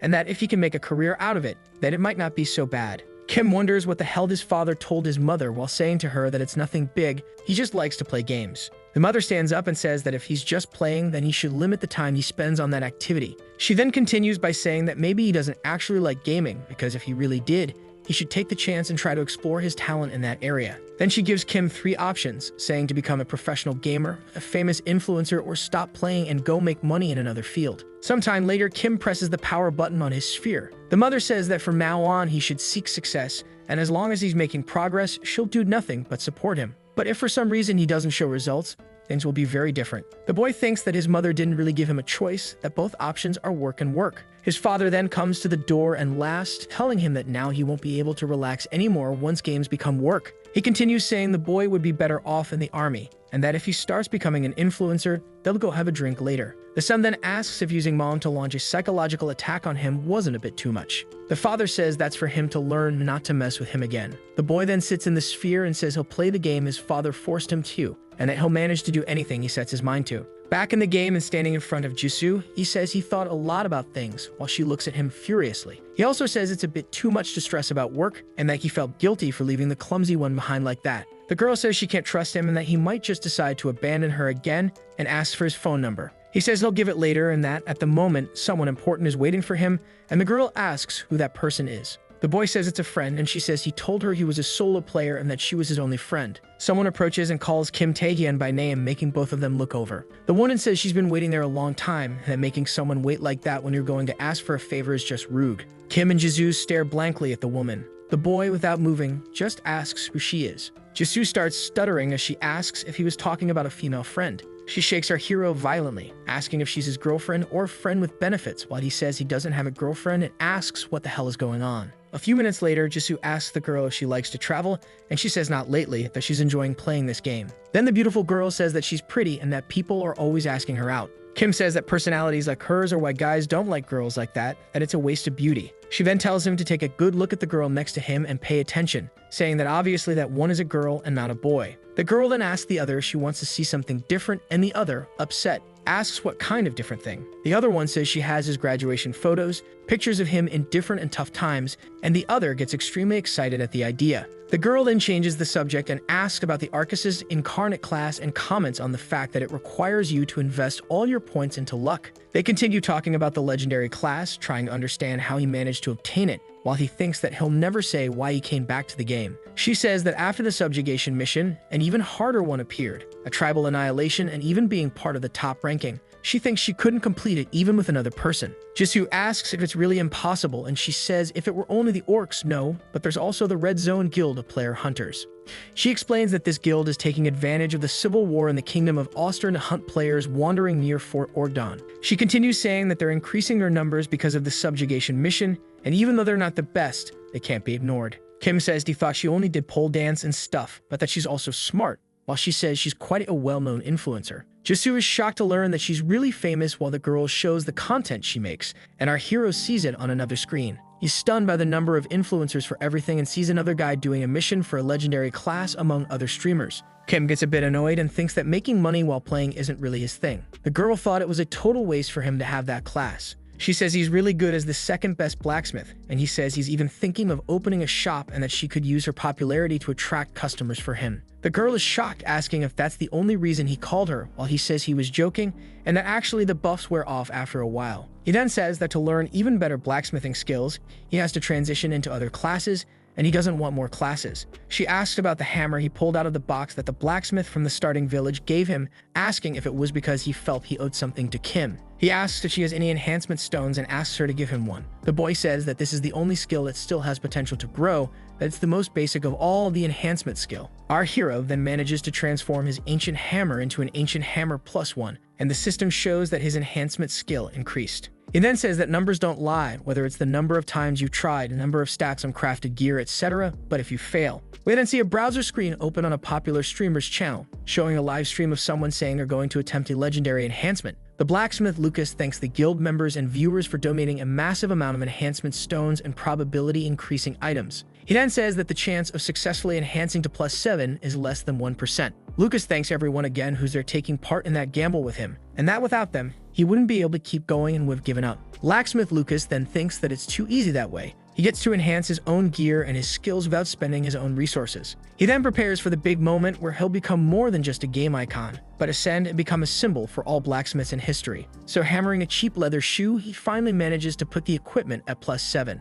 Lucas waits for the system to notify his achievement as the first person to reach +7 on an item, and nothing happens. Meanwhile, the people in his chat go wild asking what happened and why the legendary tag didn't appear. He is in shock and asks himself what happened, understanding nothing. Elsewhere, far away, we see Kim holding his ancient hammer that glows and emits smoke. We see the system window saying he managed to enhance his ancient hammer to +7. Another system window appears saying that because he got 7 consecutive successes, he received an extra bonus, earning the title of +7 Enhancer. He's then shocked to read that for being the first person to earn a title on the server, you will gain +25 to all attributes. Another window says that obtaining a +7 item must have required an enormous amount of patience and enhancement materials, along with, of course, luck. Looking at the enhancement skill, he reads that it increases the item level by 1 when used, and his luck is increased by 25%. He then tells the girl that he managed to get an item to +7 and that now he has a title, making the girl freak out and scream +7. The girl is extremely shocked, wondering about it, and concludes that if he got a title, he must have been the first on the server. Kim then asks her for more enhancement stones to take the hammer to +8, and she goes crazy saying he used over 100 stones and asks what he'll do if it fails. He then says it's fine because the item has a property that says it can't be destroyed by ordinary means. The girl in shock asks if he chose to enhance that item because of that status, because it was corrected, and if it fails, the item will break like any other. She continues saying that even the gods are gambling when they enhance their items and tells him to wake up. The boy, storing his hammer, asks if that's really true while she confirms. The two of them hear some sounds coming from outside the fortress. Outside, a warrior with golden armor and shield is fighting orcs. They leave the room they're in and ask their friends on the wall what's going on. The priestess says that the Red Zone Guild made their move and that they barely managed to get there. Then, our hero looks over the wall. In the distance, he sees the Red Zone Guild fighting the orcs and forcing them to retreat back to their village. The girl then says that if it continues like that, they'll end up being the first to complete the orc subjugation mission, while Jisoo asks what he's going to do. Focused, our boy says he has an idea. We then see a warrior having his shield torn from his hand.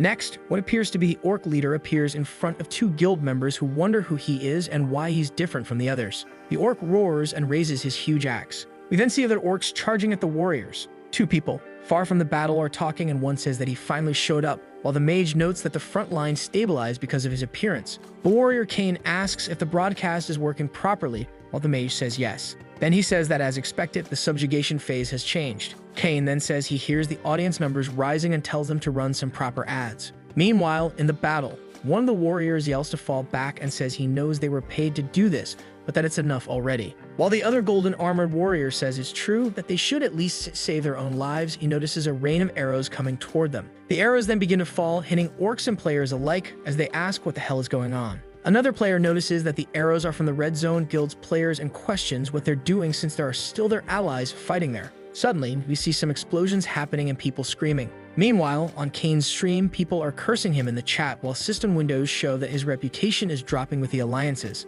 Kane, seeing the chat, smiles thinking they can say whatever they want. He'll use this moment as a stepping stone to climb to higher ranks. Following that, a system window says that the orc leader has issued a war cry. The warriors gain the status of paralysis while all the orcs have their morale boosted and a small amount of health restored. The mage tells Kane that the orc leader is now on the front line and he tells him to use the skill on him now. The mage then uses an item and activates a skill, forming magic circles around himself. On the battlefield, we see a magic circle appear above the orc leader. 4 skills are used on him at the same time: Mind Torture, Mana Curse, Song of Bone Weakness, and Dark Binding. Kane then, with his giant sword, tells everyone to back off because that target is his. Someone then speaks behind him, asking if that's the guy, that one standing there. Then the warrior looks back as someone continues saying that was the man who harassed him. We then see Kim with a crying voice pointing at Kane and telling the centurion that he stole all his money. The centurion then approaches and asks if what the boy is saying is true. Kane has a dumbfounded look on his face as he wonders what is going on here. Our hero also says that that wasn't all he did,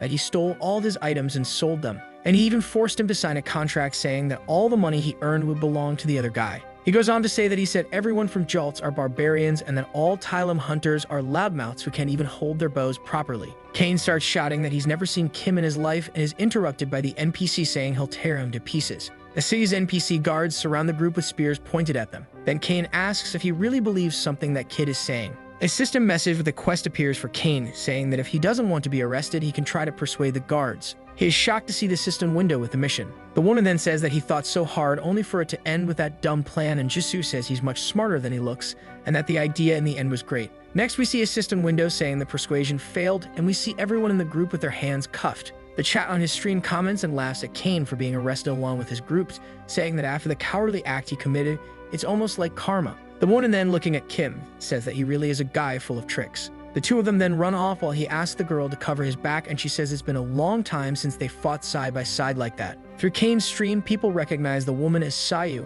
and tell her to get rid of the ugly guy next to her. Sayu, extremely skilled, dodges strikes from one orc while hitting another. Then we see her dancing between 4 orcs, dodging and landing fantastic blows. She then stops with a thud on the ground as we see orcs flying around her. Looking up, she sees one of the cameras filming her. The girl then blows a kiss to the cameras, sending Kane's streamed audience into a frenzy. Then the orc leader locks eyes with our boy. He says he can sense divine powers coming from Kim, which surprises him. While Kim wonders how he knows he's an incarnate, the leader says he has the best eyes and ears among all the orcs. Rushing quickly toward our hero, he says that no human will ever be able to deceive him. Our boy is thrown far away even though he defended the leader's strike, such is the orc's strength. The woman then says she warned him not to get into unnecessary fights while he defends himself, saying the orc attacked him first. The orc leader thinks it felt like he barely touched a leaf of the tree when he hit the boy. He then charges again with his side swing that destroys a nearby tree and a downward strike, both of which our hero dodges easily. The orc says the boy is using some very strange skills. Then he asks if the boy thinks he's the only one who can do that.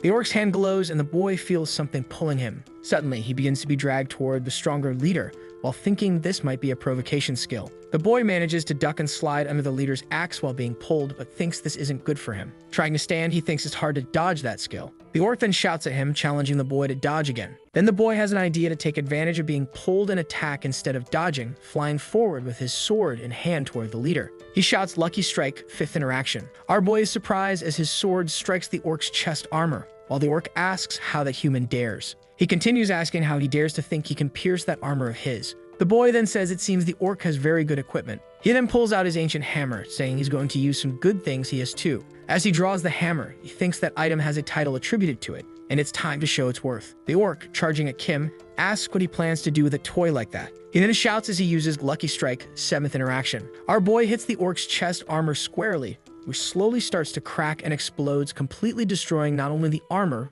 but also the weapon. Shocked, the orc watches his weapon being completely destroyed. Also shocked, Kim sees that he completely destroyed the orc's armor. Then a system message says he has obtained a new title called Equipment Destroyer. While the orc is on the ground crying over the meteorite metal armor with a recipe passed down through generations, our boy is looking at his ancient hammer. He thinks the weapon is extremely simple but effective and looks at the orc, ready to defeat the monster. Then he slams the hammer down furiously on the orc, who barely feels a tickle. Both he and the orc notice that the hammer didn't cause any damage to him. A system window appears showing the following sentence: "The ancient hammer cannot cause harm to any living being." Finally, Kim understands that the hammer only causes damage to inanimate objects or items. The girl warns him that someone is coming while he thinks he should have already guessed that nothing is normal inside that game. When he looks back, he sees Kane running toward him. As he gets closer, Kim notices that he broke the chain of the shackle that was restraining him. He then grabs his sword while the chap from the livestream starts asking if it's really him and how he escaped from being imprisoned and how he broke the shackle. Then he uses the skill Blood and Rage quick attack, cutting the orc leader in half. Someone from the chat says he's really stubborn for doing all that just to land the final blow on the boss. With anger in his eyes, Kane yells that the enemy is his, that he will be the one to land the finishing blow. Kim then pokes him with his sword, asking who he thinks he is to believe he has any right there. While Kane asks if he plans to go against him to the end, our boy replies that it's actually Kane who's going against Kim, that he planned everything and put in all the effort. They then start arguing about who has more right to the kill, until Kim says that's exactly why he was imprisoned, because of his arrogance. He questions what the man is doing there if he was locked up by the Jalts, and Kane says that wasn't enough to keep the great Kane imprisoned. Kane then remembers and asks how he dares to falsely accuse the warrior of all that. He goes on saying that this will be the last day he and that orc are alive, while our boy points behind the man. When he turns around, he sees the orc extremely furious after taking the hit from Kane. With extreme hatred, the orc says he will kill the human. Then we finally see a system message saying that Phase 3 of the orc's subjugation mission has begun. Kane is thrown to the ground, still holding his giant sword from the force of the blow he received. The orc leader roars in fury. He charges at Kane and lands a series of strong punches, making his sword fly away. Kane thinks it sucks to have to die that way, while he takes the orc's powerful blows. The orc leader brings his hands together over his head, preparing the final blow while saying, "You will pay with your life for the sin of underestimating the orcs." Then, with his eyes red with rage, he suddenly feels something on his back. We see his eyes start to roll back as the strength begins to drain from the orc leader's body. As he falls, we see our hero on the monster's back with his sword in hand as if he had just delivered immortal strike. Naturally, the orc leader ends up falling on top of Kane. Then we see a system message saying that our hero defeated the son of the great orc and leader of the tribe named Kajak. We then see Kim pointing at Kane and thanking him for carrying him. Another system window appears showing that he leveled up, received a map of the orc tribe village, an orc battle axe, and pieces of armor. One more system window shows that he earned a title called Nemesis of the Orcs, and that, as the first player on the server to obtain it, he received 10 extra points in all attributes. Soon after, another window appears saying that the father of the orc tribe leader, Karad, will eventually learn of his son's death and become very angry. Kim keeps reading the message, which warns him to prepare for what's coming, while Kane gets up behind him. As the warrior complains about having his glory stolen by our hero, an orc with a staff in hand shouts for his tribe leader. With tears in his eyes, he asks who is responsible for doing that to his dear leader. Our hero thinks the orc is looking for the culprit and gets a bad feeling about all of it. Kim, pointing at Kane, says that he's the one who did it, that he's even standing in front of the defeated leader, while the warrior starts trying to justify himself, saying it wasn't him. The orc with the staff says it doesn't matter because it was him and his subordinates who did that to his tribe. Kane then starts stammering, saying yes, but tries to think of something to justify himself. Then he starts shouting, telling the others not to believe our hero and his lies. The orc, with tears in his eyes, says he will never forget the human Kane who defeated their leader and burned the entire village. The little orc then, saying that he will suffer the wrath of the orc soon, uses his ability and quickly teleports away. Kim then puts his hand on the warrior's shoulder and says he doesn't need to thank him. He goes on to say that he won't even correct him if he wants to claim he defeated the orc leader elsewhere. Kane turns to our hero, extremely furious. He then uses one of his skills, hitting our hero and sending him flying. Kim then tries to steady himself as he hits the ground, managing to stay on his feet. Then he notices that his dodge didn't activate and that he lost some of his health. The system window shows the skill Kane used, called Blood Wave, which sacrifices his own life to deal unblockable damage to nearby enemies. With a maniacal look, the warrior says that if he's going down, he's not going alone, while our hero thinks this warrior is more dangerous than an orc. Kim starts shouting and desperately points for Kane to look behind him. The warrior says he won't fall for our hero's tricks again and doesn't turn around. However, after thinking for a moment, he remembers our hero wasn't alone and that it might actually be something behind him, so he starts to turn his head. As he turns, he sees the influencer doing the little dance for the live stream. Hypnotized, he keeps watching the influencer dancing for the camera in front of her. She tells the audience not to waste time watching Kane's stream and to follow her, claiming hers is always the most watched and asking them to follow and leave a like. The warrior is mortified upon realizing he's been tricked again, while Kim appears behind him with a prepared strike. And of course, our hero defeats Kane after fooling him a second time. We then see our three heroes celebrating the system message that shows they completed the orc subjugation mission. Next, we see the fortress, while loud sounds are heard. Sounds of celebration, with soldiers blowing horns and people cheering happily. Cha and the shield warrior congratulate Kim as he passes by them. Chisu says goodbye to Sayu, telling her they should meet again in the future. The girl then turns back and asks what our hero will do next. He then says maybe he'll go back to killing rabbits. Returning to the place where the rabbits used to appear, he sees that none have returned and wonders where the heck they're hiding. An old man then approaches our hero, asks for permission, and says he feels they've met before. Kim immediately stands up and says he doesn't know him and that he's not giving him any money, while the old man says he's not after money. Then the old man lowers his voice and asks if he is Arceus. Our hero asks again who the heck he is and where he heard that. A mission appears on a system screen informing that the gambler Felma's always believed in Arceus, even without gaining anything from it. It continues by saying he convinced others to believe in Arceus, who has no temples or followers, and asks him to follow and meet the other believers. After reading it, Kim understands that this mission is from his legendary class. He then tells the old man that he's kind of right. The old man then bows before him and says he spent his whole life searching for his god, while Kim tells him to stop, that it's embarrassing. Jisoo appears walking nearby and tells our hero she's back. He then asks her what reward she got from the mission, and she says she got that armor and some skills. She continues saying that he liked the fact that she completed the mission so much that he praised her a lot. Kim thinks that all he got was a beggar as a follower, and that anyone looking at the two would think she's the one with the legendary class, not him. The girl then asks who the old man is, and he says it's an NPC who came to give him a quest. The old man then says he will guide him to the place if he wants. Our hero then asks where the others are, and the old man replies that it's in the kingdom of Italy. He then asks if it's very far from where Jisoo's mission is taking her. She says it's no problem, that this time she'll help him, while our boy asks if she received her next quest or not. The girl replies yes, and our hero asks where she has to go, and sadly Jisoo replies that it's in the area around the kingdom of Zaltz. Kim asks why she's following him, and the girl says it's because he helped her, and she wants to return the favor, but he says he only helped her because he had nothing better to do at the time. The boy says that she already has her heroic class, that she has her mission, and tells her to go and do her best, that he'll be fine. The girl then thinks for a moment, eyes tearing up, and asks if they can meet next time. Kim, embarrassed, tells her not to say it like that it's just a game and they can get in touch whenever they want. Then going with the old man, he says goodbye to her. We see snow-covered mountains in the background. Next, we see the old man on a horse and our hero being carried in a cart. The old man looks happy and content while Kim looks irritated and bored. He remembers Felma saying he would guide him all the way and that he wouldn't have to worry about a single thing. So our hero thinks he seems confident, but he needs to stay alert, especially since the only cart he had was that rickety thing they were using. Then two system messages appear saying that the left wheel of the cart is about to break and that he should stop to repair it. The other message says the cart will keep moving even with a broken wheel, but accidents may happen. As soon as he finishes reading, he starts yelling for the old man to stop, and the wheel makes a terrible noise. Stopping the cart, Kim says the wheel is in bad shape and they need to fix it before going any further, while the old man says it's still fine. The boy then threatens to use the old man's head as a jack to lift the cart. While they were arguing, a loud howl pierced the air. Our hero asks what that sound was, and the old man says there are monsters in the area and it was probably a black-striped wolf. Kim then asks how strong they are, and the old man says one hit is all they need. Then the old man gives a dark look as he finishes the sentence, saying that to take it down, it only takes one hit. With a hammer in hand, our hero smacks the NPC on the head. We see a system message saying to repair the cart with a crack. While our hero aims a hammer at the wheel, another message says his incredible luck will guide his hand.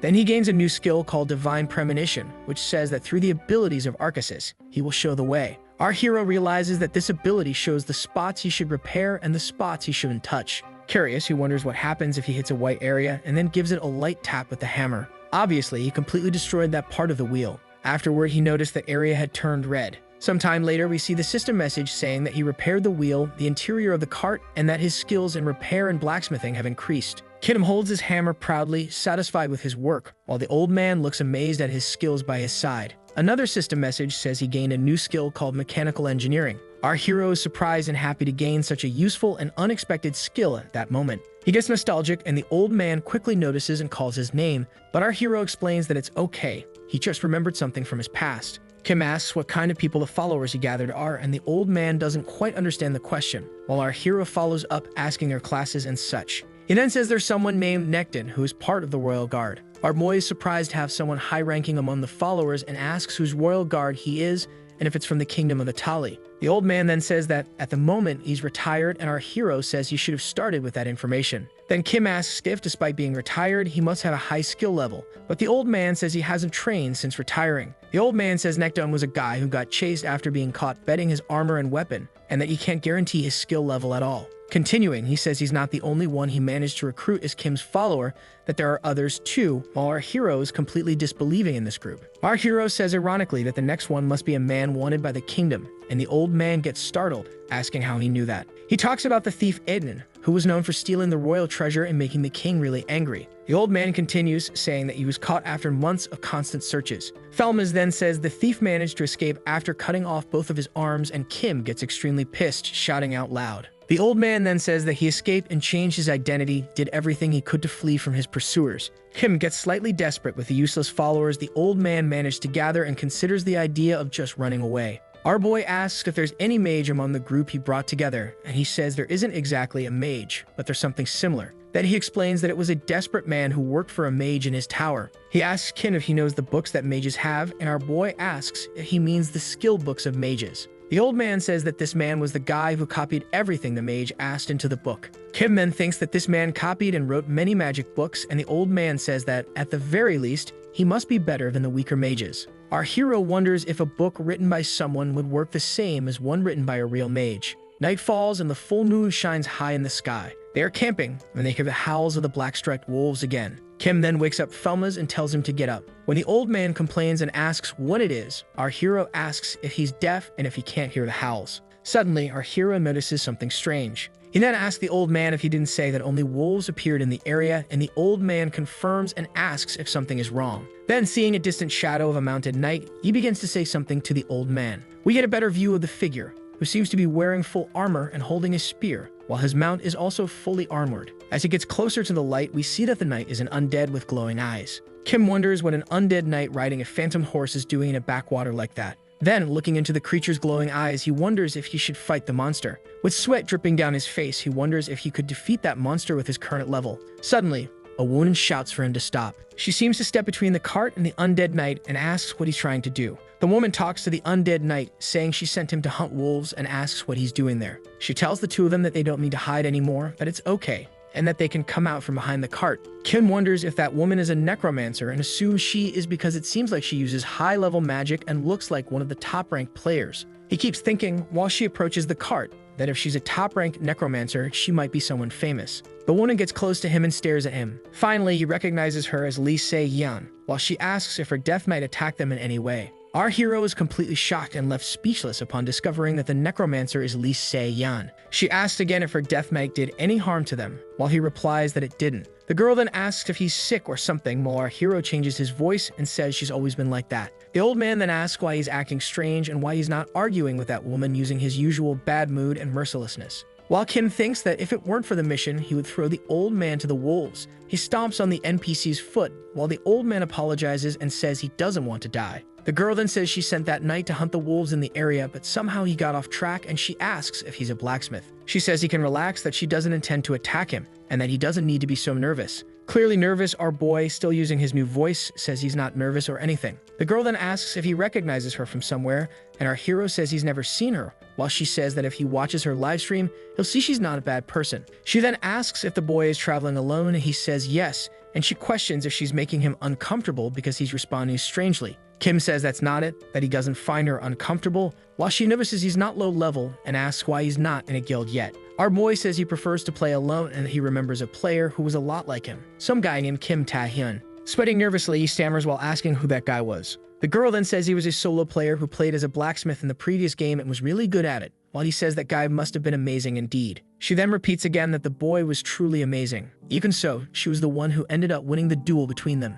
The girl then says yes, she was the one who actually won, while our hero remains silent. The silence then lingers between them for a while, starting to get uncomfortable. He then says that he heard her the first time, and she says it's always good to emphasize that kind of thing, and mentions it was a very tough battle and that she almost lost. The girl smiles and apologizes for talking too much about it, but says it was all just to say she met someone who reminded her of him. The boy says it's a nice story, but in the end, what really matters is that she won, and it doesn't matter how hard it was. She says he's wrong, that she's going to fight him again, and when that happens, she's going to make him completely surrender. And she thinks about how he ignored her and just disappeared after the battle as if it meant nothing. The girl says she's definitely going to find him in that game, and that when she does, she'll drag him into her guild, while our hero thinks about how much she hates him. She then says that since it seems like he doesn't play that game, she should probably just drop it, and our hero agrees, saying he must have gotten scared by her presence there. The woman then says not to assume things about someone he doesn't know, while our hero says yes and apologizes for that. She then continues saying she has a feeling about him, that people who love games that much always end up playing again. Stunned, our hero wonders how she could possibly know that. While she keeps talking, saying that if by any chance he ever showed up to play that game, she swears that. Our hero stopped paying attention and just imagine all the horrible things she was saying she'd do to him if he showed up. Calming down a bit, she says she's been talking too long about herself to someone she doesn't even know. Then she realizes she didn't even ask his name and asks if he can tell her. He starts to say that his name is Kim. She then turns around already guessing what he's going to say, while he finishes by saying his name is Kim Da-hyun. The girl laughs and says the names really are quite similar and tells him that if he ever sees her live stream, to say hi in the chat. She then uses a skill and says she must get going, vanishing from his sight. Obviously, our hero falls flat on his butt after such an intense encounter. The boy thought that at the very least, she'd be one of the people who wouldn't be mad at him. Naturally, the decision he makes is to hide from her as much as possible. They spend a few more days traveling, passing through a forest, then moving through rocky terrain under the rain. Finally, they arrive at the top of a hill. The NPC turns and asks if the trip wasn't great, while Kim says the only one who had fun on the trip was him. Then the old man says they've arrived at the place he promised. The city of Zenoma below looks like a large city with a castle at the center. An elven merchant in the city says he's selling silk clothes made by the rare weaver class for only 50 silver coins. Elsewhere, someone is asking for a group to finish a cooking quest, while another says you need at least level 3 in cooking for that. He keeps walking with the old man while the commerce around him continues bustling, blacksmiths selling their buffs, sculptures being sold, and so on. Kim feels at home thinking that now this is a city like he knows. The old man then asks him to follow. They'd arrived at the gates of a large house. Our hero then asks the old man if he's saying they're supposed to enter that huge house. Then the old man says no and calls him into the alley beside the house. Our hero says that's what he thought, while the old man asks what he said, and the boy replies it's nothing and tells him to just go in already. The old man then opens the door and tells the boy to come in. An old white-haired warrior shouts Felma's name and asks where the hell he's been all this time. He shouts saying he hadn't seen Felma's in several days and was worried he might have died, while Felma says he didn't die and that he should welcome their guest. The old man introduces him as the being they've searched for their whole lives, while Kim thinks that Dump could collapse on his head at any moment. Without patience, he says yes, he's the famous Arceus, but asks them to just call him Kim, while the warrior kneels and says it's an honor to meet him. He then sits at a table, crosses his legs, and asks them what exactly he's supposed to do there. The old man says he must grow his divine power and that just being incarnate won't make things resolve on their own. He continues saying he must gain power as a god, thus receiving the power of Arceus. Then Felmas kneels and asks if he may have the honor of creating a religion and leading the followers in the name of our hero. Kim, startled, quickly says no way. The NPC asks why not, while Kim says that if someone is going to create a religion and act as pope in his name, he wants to choose someone more worthy of the job. The old man gets offended and cries, saying he did everything to gather the followers, while Kim says he should have tried way harder. Our hero yells at him to back off while the old man cries and calls out Kim's name. The warrior tells him to stop crying and that if it's Arceus' will, then his followers, they will simply have to accept it. He then says there's no one besides Felmas who searched for him for so long and worked so hard to gather followers, while the old man gets emotional. Kim says fine, he'll think about the Pope matter later since they have more important issues to handle first. Then he says they call it a religion but have no temples and no religious order and asks if they even have more than 10 people. The old man laughs and says he probably doesn't realize it yet, but numbers really don't matter. Clearly the old man was talking nonsense since he was knocked out and fell to the floor, while the warrior says they truly can't call themselves a religion yet. The warrior continues asking our hero if he knew that in the past, another person was born as an incarnate of Arceus. And among the ancient texts he and Felmas found, they discovered a prophecy written by this former incarnate. This prophecy said that in the future, there would be another incarnate who would create a new religion and form a new religious body with his followers. Kim then asks if either of them has ever fallen for a pyramid scheme before, since both are clearly addicted, and that he feels like he's owed a cut of the money. They then say they've been gathering ancient divine scriptures and that there are documents talking about powers of authority used by the former incarnate. Felmas says he needs to acquire the powers of authority described in the ancient documents, while the warrior says they will help our hero with whatever he needs. Next, a cistern window says he completed the mission incarnate of Arceus. Another cistern window informs that his divinity increased by 50 and that he received another title, being the first on the server, gaining 10 more in all stats. Another window shows a warning saying that due to his divinity, people from other religions will now begin to recognize him and his religion. Our hero becomes worried about the part of the message that says they'll recognize him. Out of nowhere, our hero then asks where the ancient scriptures are right now, while both of his followers look surprised. Since silence takes over, he assumes they don't have anything and asks if there's not even a single page left, and the warrior says they were all scattered. Felmas then yells that there's one very close by now, and our hero asks where it is. He says there's a document in a nearby casino, while Kim wonders why there would be an ancient document related to Arceus in a casino. The old man then explains that they had it, gambled it, and unfortunately lost it. Then they return to that huge house next door to where they are, and our hero recognizes it immediately. Observing the people around, he says everyone looks rich or noble.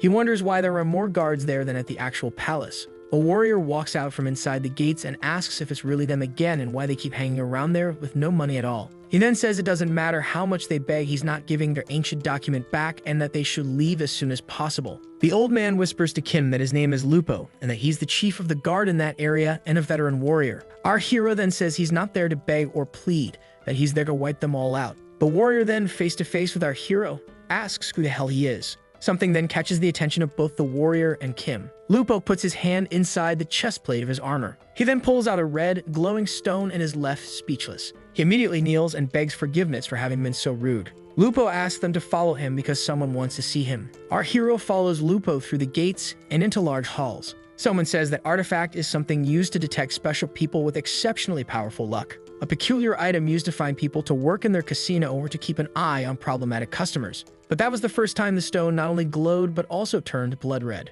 Then she says it's true that he is the incarnate. The old woman introduces herself as Macrini, the greatest merchant in the city of Zenoma, and in the future, the person who will have the entire continent in her hands. She then says that he is Kim Tae-hyun and asks if Lupo explained the situation to him, and our hero just says that she was looking for him. His two followers rush into the establishment calling for him and bump right into the chief of the guards. The woman says that now that she has proof of his existence, she thinks it's better for him to join her rather than those two starving fools because she has far more resources than they do. Our hero asks how a woman like her would believe in the nonsense those two were saying, but she says it wasn't because of them. It was because of the ancient manuscripts they lost. She also says she's giving herself a chance too, and our hero, curious, asks what chance she means. In that nation, the churches hold great influence, and the church, supported by the royal family, is afraid of losing power, so they only bless those loyal to the royalty. She says the Merchants Guild can no longer expand because of that, even though it's a port city with growth potential, they just can't. She continues saying those two idiots gave her the chance to, with his religion, reach new heights and reclaim dominance over the market without the monarchy's monopoly.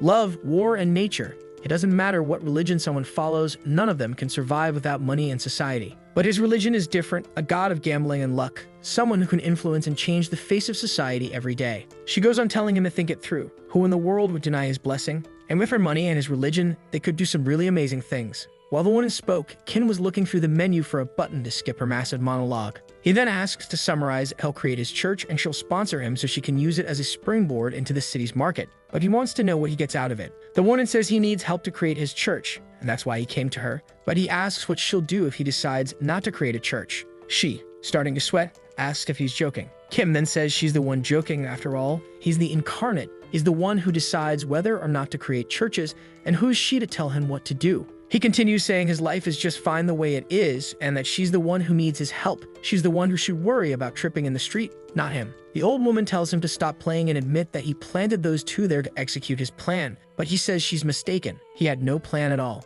She then reveals the ancient manifesto and says he's after it to gain his authority power, and through it, rebuild his religious body. The boy then thinks that must be the famous document and says he's just someone who came to bet whether or not it was a good idea to acquire that document, and that to him, it didn't matter. He goes on saying working with those two idiots sounds more fun than working with her, since at least they don't have plans to screw him over in the future. Then, turning his back and walking away, he tells her to have a good life and apologizes for wasting her time, but she shouts for him to wait. She then asks what he wants and what he needs while our hero gives a mischievous smile. Looking back, our hero smiles and says that she finally wants to talk then. He says they can help at the beginning, but in moderation. Our boy takes the manuscript from her hand, saying she is a terrible merchant, that she must follow the basic principle of giving and receiving something in return. The boy says he might not even be able to fulfill everything she expects of him, but that she is willing to give everything for that piece of paper. He then establishes the kind of relationship he wants to have with her and asks if the old lady will cooperate or not. She shakes his hand and accepts our hero's proposal.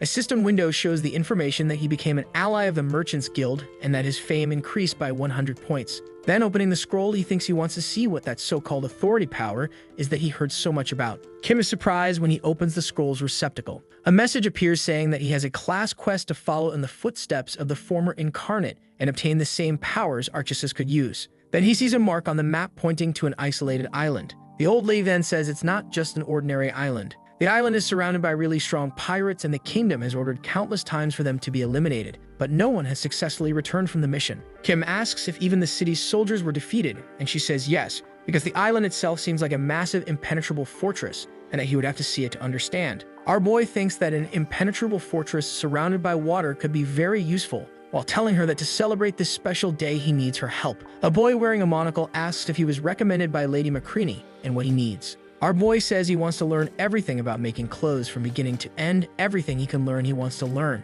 Some people, sitting at tables, watch as the leader of the Weavers Guild receives our hero and invites him in. Many people begin questioning why the leader brought him inside, while some wonder if it's a new event or something like that. The crowd starts to wonder if they haven't seen him somewhere else before, maybe on TV and such, while he thinks that the subjugation quest made him famous. We then see a system window saying that you must start by making a robe for an apprentice mage. Another message says that due to his high luck, he received an additional bonus, and because of the divine premonition, he gains extra crafting points. Upon completion, the system informs that he crafted a very high-quality apprentice mage robe, and the guild master praises him, saying it is very impressive. The master begins trying to convince him to join the Weavers Guild, but our hero cuts him off, saying he doesn't want to, and asks where he can learn to make other types of clothes. He then leaves the Weavers Guild, and Lupo asks him if he just did what he planned to do. Next, our hero asks him who is the best chef in the whole city of Zenoma. Instead of answering, Lupo asks when he intends to go to the pirate island, and laughing, Kim says everything has its time. Then we see a chef flipping a piece of meat in a pan while asking our hero if he really wants to learn how to cook.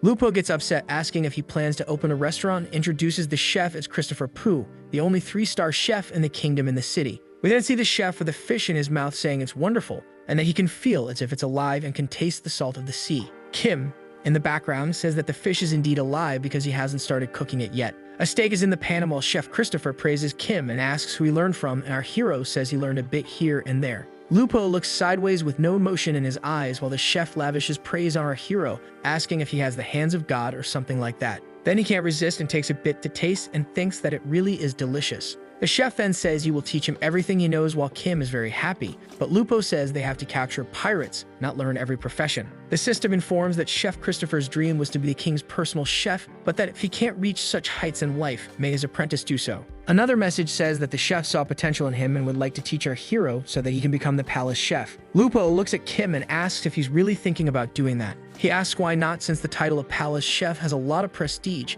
and the warrior tells him to learn how to prioritize things in life. Sometime later, Lupo is taking our hero up a staircase in a poor part of the city. Kim questions the warrior because he said the dwarf was a famous mechanic and asks why he lives in a place like that, and Lupo says it's because of the incident. Our hero asks what incident that was, while the warrior explains that a gift he was going to give to a noble exploded, and after that, no one wanted to hire him anymore. Our boy says it's not a problem after all, a bomb is made to explode anyway, while the warrior disapproves of Kim's humor. Arriving at a house, Lupo knocks on the wooden door. A dwarf answers the door asking who's knocking. Kim points at the dwarf and asks if he's the famous Maxwell, and the warrior says yes. Our hero begins his speech saying that he heard he was an excellent mechanical engineer and all, when the dwarf tells him to go away and slams the door shut. Kim persistently knocks on the dwarf's door again. The dwarf then tells him to stop being a pain because he has no plans to teach mechanical engineering to any human. He starts saying for him to stop bothering and get out of his sight when Kim pulls out a bag of gold and starts pouring coins on him. Maxwell is left speechless, seeing the money falling in front of him. He then kneels before our hero and says he'll teach anything he wants,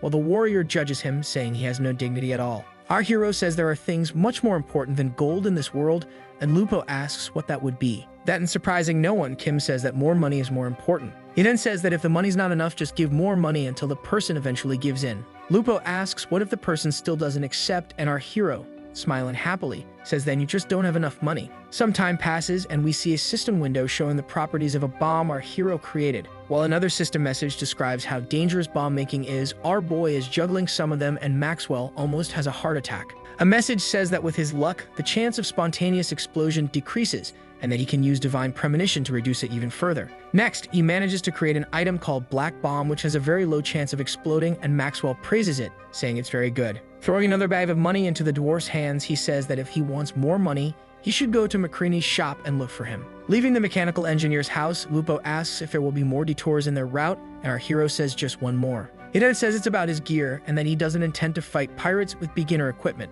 Our hero then goes on a shopping spree and equips the Wanderer's set, gaining numerous bonuses and stats. Lupo thinks that he picked the most expensive items from the most expensive shop and still upgraded the gear, and he's also a mechanic weaver and cook just for fun. As we see a summary of Kim Tae-hyun's current stats, the warrior thinks how impressive this player is. Kim then dyes his outer's hair and puts on a bandana over his mouth and believes that now, yes, he'll be unrecognizable. The system message says that the bandana, despite being simple, shows signs of the creator's mastery. He looks at the warrior and asks if now he looks cool. Lupo then says he looks like a robber. Kim says the preparation is over and now they just need to pick up a few people, while the warrior wonders who that would be and he just says to follow him. Someone shouts, "Is there any priest willing to clean the graveyard where ghosts appear, because we have 2 tanks to guarantee your safety without worries?" A level 34 blacksmith offers sharpening, repair, and rust removal services, as well as tanking with his heavy armor in dungeons. Our hero greets everyone with enthusiasm as he introduces himself to form an adventure party and collaborate in future missions.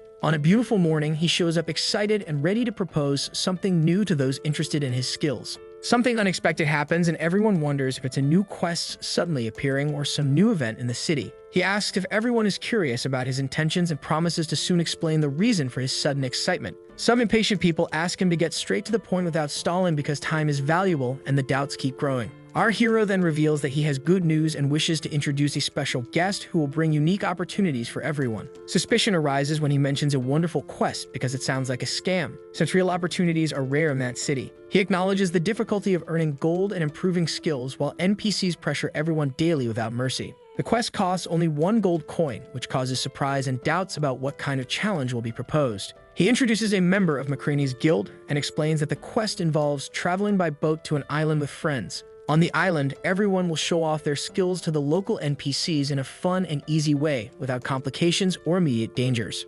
Blacksmiths, chefs, artists, and musicians are welcome because the quest values creative talents with no regrets for participants. Lupo questions Kim's actions and he clarifies that he is solving the pirate problem in an intelligent and strategic way. The pirates are strong and there are doubts whether the group will be able to face them without retreating once they discover the true danger. Our hero calms the warrior, stating that there will be no combat because the solution involves strategy, not brute force against the pirates. Pirates are also human, and living isolated on the island they must miss certain things. Besides, we can access the island's basement with the right authorization. We'll fill the boat with bribes and alcohol, as well as delicious food to please them. Then we'll free the people and get them to work. Lupo asks if Kim is suggesting that they help the pirates strengthen their stronghold, and he says yes. And the warrior says the whole point is the exact opposite. Our boy then asks why they couldn't help them, and the warrior says it's because they're pirates, but that justification sounds weak and hesitant. Kim asks if they're a merchant guild and says that if the customer pays, it doesn't matter if they're pirates, while someone protests, saying they should keep their word.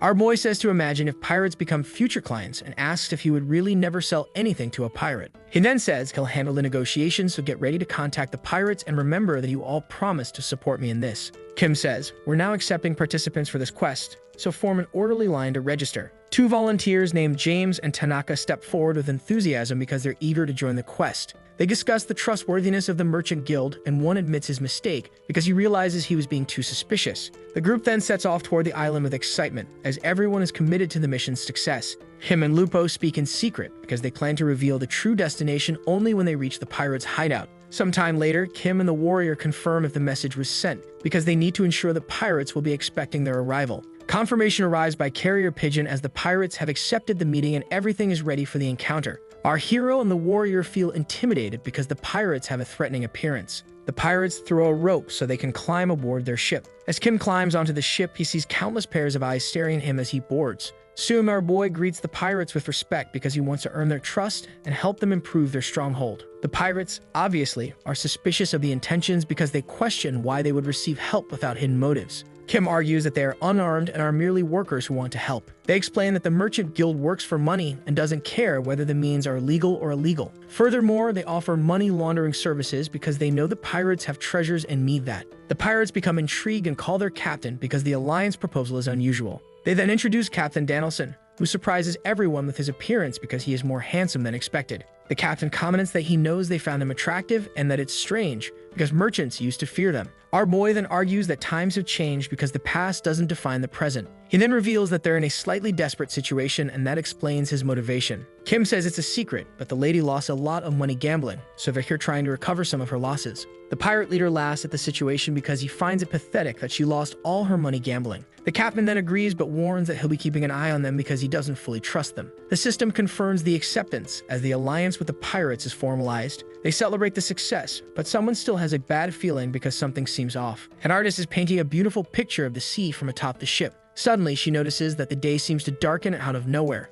Then she screams, asking what the hell that thing is. Everyone on board is stunned by the pirate ship because it's enormous and equipped with magical cannons. The pirate flag then comes into view and causes panic, as no one expected that sight. Sometime later, they organize the workers as each group has specific tasks, but some are assigned to strange roles. A chef questions whether they should obey because they feel betrayed, but recognizes the danger of rebelling. They then realize they've been tricked, as they are now prisoners disguised as allies. We see a blacksmith working on a sword, sweating. Next, we see several blacksmiths, one sharpening a sword, another working the bellows, and so on. We then see fishermen pulling in their nets full of fish, while others fish with rods. Weavers are working, sewing tirelessly without mercy. We then see our heroes watching all the chaos they created. He reflects on the satisfaction of seeing people working hard, but questions if they're now slave merchants or something similar. The two top worried if they've been discovered, but believe their identity hasn't yet been noticed by the others. They explore the island and discover that the only passage from underground to the surface is through the entrance of an underground prison. Security is tight, and they debate if Lupo can infiltrate, but remember they are a group of merchants, not specialized thieves.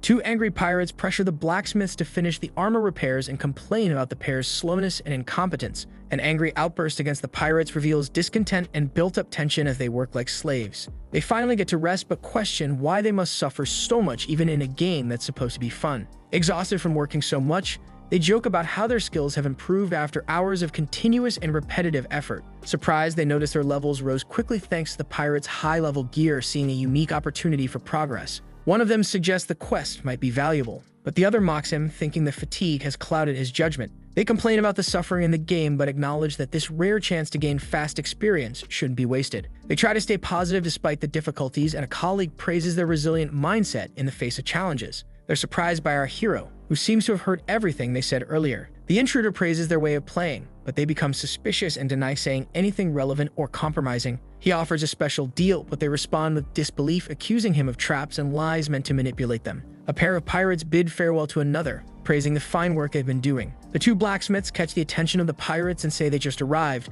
while one of the pirates asks who they are. They ask if they can repair some of their equipment while our hero hides behind a rock. The pirate then asks what equipment, as our hero activates his stealth skill. The boys then say if they don't want it, that's fine, while the pirates comment on how nice and polite those two are for offering their services like that. While one of the pirates says you really have to focus on work if you want to become someone in life, our hero sneaks through the gate, making noise as he descends into the prison. The two blacksmiths whisper if that noise was the thief going down, and the other says it was 100% him. Our boy reaches the prison and hears someone screaming, begging to be let home. As he passes by his cell, he sees someone asking not to be hurt, while another voice yells at them to shut up. He keeps walking as he hears phrases telling others to work faster if they want to eat dinner, and others saying this is why they have to look for labor elsewhere. Kim thinks this is why the negotiation was so easy, because the workforce they already had wasn't enough, and that's why they needed their labor. Our hero then comes across another gate and another path leading deeper into the island. He wonders how far he'll have to go into the depths of the island. As he descends, he finds himself in a well-lit and tidy hall and wonders what kind of place that is.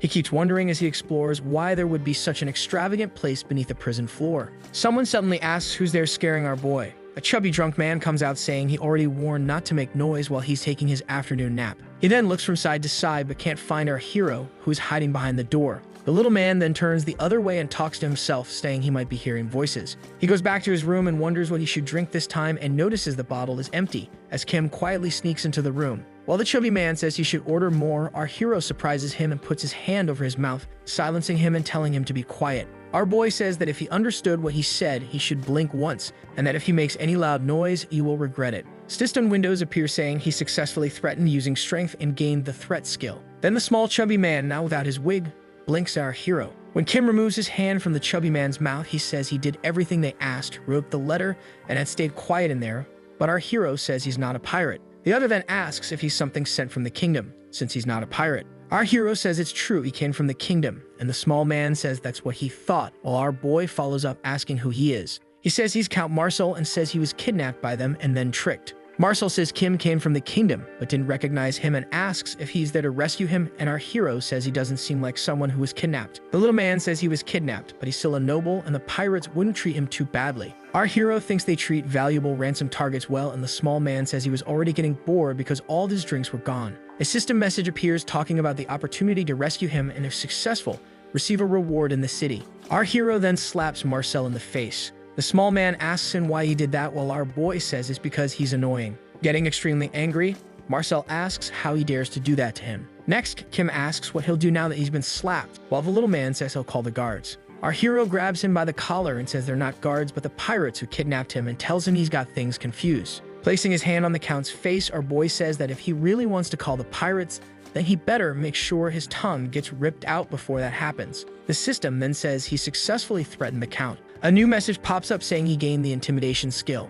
Our hero thinks that he keeps gaining weird skills. Leaving the Count's room, our hero says that if he hears that the little man told anyone he was there, he'll regret it. The boy then, taking a deep breath, thinks he already has too much on his mind to balance and should make his mission any harder. After all, when he stops to think about it, he can't go anywhere else now except forward. Our hero stands before a giant and extremely well-built door, but the lock is magical and can't be opened through normal means. While our boy tries to open the door with some of his keys, the system keeps informing him that he can't open that door or that the key isn't the right one. He thinks that maybe they created it just to look like a lock. If his mechanical skills were higher, maybe he could have made a better key, but there might be magic in the lock that doesn't allow any key but the original one. Our hero then accepts the fact that he can't open that door without the original key. We then see a hammer striking armor. The two blacksmiths stare wide-eyed as they watch our hero repairing armor and wonder if he wasn't a thief just a moment ago and not a blacksmith. Kim throws the armor he just worked on to one of them. The bespectacled blacksmith examines the item and says it's impossible that he restored the armor to that state of perfection. They then approach and ask if he was originally a blacksmith, and he says yes, it was something like that.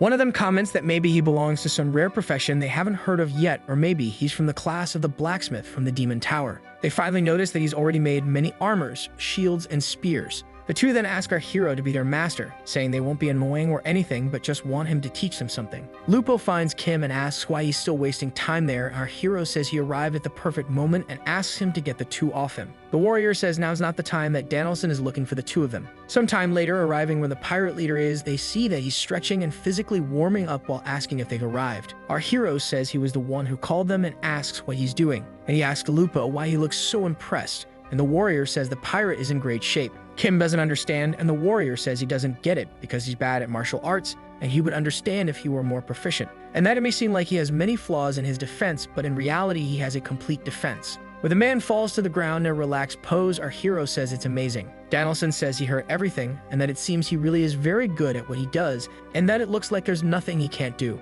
Kim says he's ended up doing a lot of things, and like they say, a merchant's word is more precious than gold. The leader says he likes the young man's sense of responsibility, and that if he keeps it up, he'll even allow him to come and go freely, and tells him to stay in touch. The system says the captain has granted the merchant guild free passage through there. Then the message changes to say he completed his mission, and that his reputation among the pirates has increased. Our boy then thanks him for allowing him to come and go whenever he wants, and says he'll keep working to grow their mutual trust. The leader says not to get lazy just because he got praised like that, and our hero says he wouldn't dare, and that he has nothing to worry about. Next, our hero says he'll be leaving, but the leader asks him to wait a minute. Then he says he's heard great things about the boy's cooking skills. The scene shows the leader yelling at a cook, saying he wanted him to gain weight and lose muscle definition, asking if he really calls that pile of carbohydrates food. In another situation, he's criticizing a poorly cooked chicken and says the other's meat salad dish is just a hamburger with another name. Next, we see food flying, and he orders all of them to get out of his sight. Selman then hears one of the men consoling one of the chefs, asking him to try going to see that man.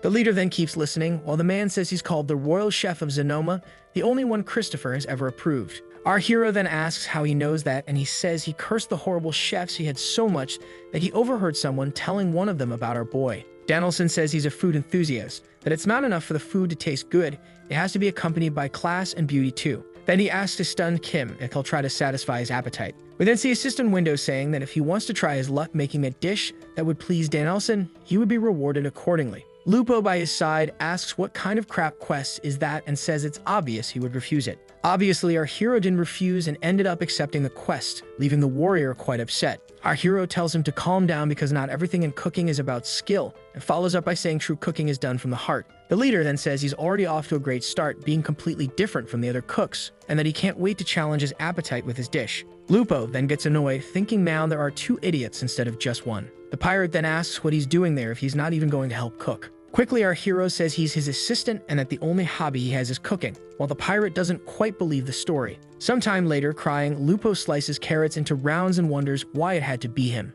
Looking at the carrots, a system message appears for Kim saying that thanks to the precisely cut carrots, he will receive an additional bonus. Our hero says he has talent for this, while Lupo clearly doesn't care about it. Kim then says they'll start making the soup that will take the man to heaven, while the warrior asks if he's going to put poison or something like that. Looking seriously at the warrior, our hero says he mentioned before that food is something made from the heart, and that it's awful to put poison in what you're cooking. He says he'll put something to make him sleep, not to make him die. When asked why put something to make him sleep, he says there's a door 2 floors down that's locked, and he thinks the leader has the key. Our hero then starts adding ingredients that make a person feel relaxed and comfortable, and that if they add a heart root extract, it becomes addictive. A system message says he achieved a super success in cooking the dish soup that will take you to heaven, and that it was made to perfection. The warrior asks where he got all those ingredients from, and he says Christopher had a lot and he borrowed them, but the warrior knows he stole them. Presenting the dish to the pirate leader, he asks if that's really it. Then he says the entire meal is just soup, and our hero tells him to taste it, that he certainly won't regret it. Lifting the spoon to his mouth, Danielson finally tastes the soup. His eyes widen and open as soon as he takes a spoonful of the meal. He feels as if he's naked, sitting at his table, traveling through the vastness of the universe. Suddenly, he says that the meal was really good and that they can leave now. The warrior, already outside, asks what happened if the meal failed, while our hero tells him to wait a bit. Then they hear a noise inside the room. Lupo asks why he had to send both of them outside, and our hero says he has a snobbish personality, and he wouldn't be able to keep his dignity eating that wonderful food in front of them, which is why he asked them to leave. Our boy then slightly opens the door to check inside the room. He then sees the pirate leader sleeping with his face in the soup pot. Kim sneaks into the room while the man is passed out sleeping on the floor. Our hero notices a map of the island on top of the table. He thinks he needs to copy that map and starts writing, while the system sends a message saying he's trying to copy that map. Another message says he doesn't have enough transcription skill and that the map's quality will be lower. Our hero thinks it's better than nothing. For a second, Kim thought the pirate had woken up, but he just moved and kept snoring. While looking at the pirate, he noticed something different. The key he was looking for is hanging around the pirate's neck. The pirate suddenly opens his eyes. Our hero freezes like a statue. A few seconds pass, and the pirate goes back to snoring and sleeping. He thinks that even the man's sleeping habits are unique, that he hasn't seen someone sleep with their eyes open since his army days. The warrior who was standing guard outside says Kim's name a bit too loud when he comes up to the door. Our hero tells him to speak quietly, or other people will hear them, and he asks in a lower voice this time how it went. Our boy then pulls out the key and shows it to him. Then he opens the map he made, proud of his work. The warrior asks what it is, and he explains that it's a quick copy he made of the map showing what's where on the island, plus secret passages and things like that. He goes on to explain that now they have two main plans in motion, one where the two of them go down to the basement of that island. The other is to prepare some kind of trap so no one comes snooping around while they're exploring the basement. Now they have free passage to come and go, and soon they'll head to the ship. If anything happens, they'll say they're leaving and come back to the island from underwater. The warrior asks if he really thinks the pirates will just let them go, and our hero says they'll probably ask for one of them to stay. Kim then says not to worry because if they want hostages, they'll have them. In fact, they already have a bunch working for them while the warrior is horrified. Lupo asks him if the people will accept that idea, and he says they don't need to know. The warrior thinks that it hasn't even been a full day and he's already trying to sell those people and wonders if he isn't the incarnate of the devil instead of luck. Kim asks why the warrior is looking at him like that, and he says it's nothing, that he's probably just getting tired. He then asks Lupo to send a message to the kingdom's navy requesting they send all their troops to the island so they can help subdue the pirates. The warrior accuses him of having planned all of this from the start and says he didn't know he was going to go against the pirates, and our hero says he tried, but in the end, there was no way not to go against them. He says there's no guarantee he'll be able to complete the mission and acquire the power of Arceus, and that this way at least they ensure they'll get out alive. He goes on to say that even if they fail to escape, they'll use the moment when the Navy starts the attack to strike the pirates from behind. If that happens, he'll end up getting both the power of Arceus and the subjugation of the pirates. It'll be like killing two birds with one stone. A system message then shows that he gained a new skill called tactics. The warrior then thinks this man is full of tricks, and that he isn't the incarnate of the devil or of luck. He's the devil himself. Lupo then kneels before Kim and apologizes for having doubted him all this time. He says he doesn't know about other things, but from that moment on, he will believe in our hero. Our hero asks if he was going to say something other than incarnate of luck, but the warrior runs ahead, dodging the topic. Then we see an island in the background with its stormy sea surrounding it. We see a blacksmith cooling a piece of metal in the seawater. Next, we see the two blacksmiths who accompanied our hero the day before. Once again, he goes to cool the hot metal in the seawater. But this time, our hero appears right underneath where he cooled the metal with his forehead burned. The warrior shows up beside him asking him not to scream while the blacksmith asks what he's doing there with his bodyguard. Then he also asks why they're in the water, and Kim asks if he remembers when he asked them to talk to the pirates and tells them to do it again. The bespectacled blacksmith says of course they will.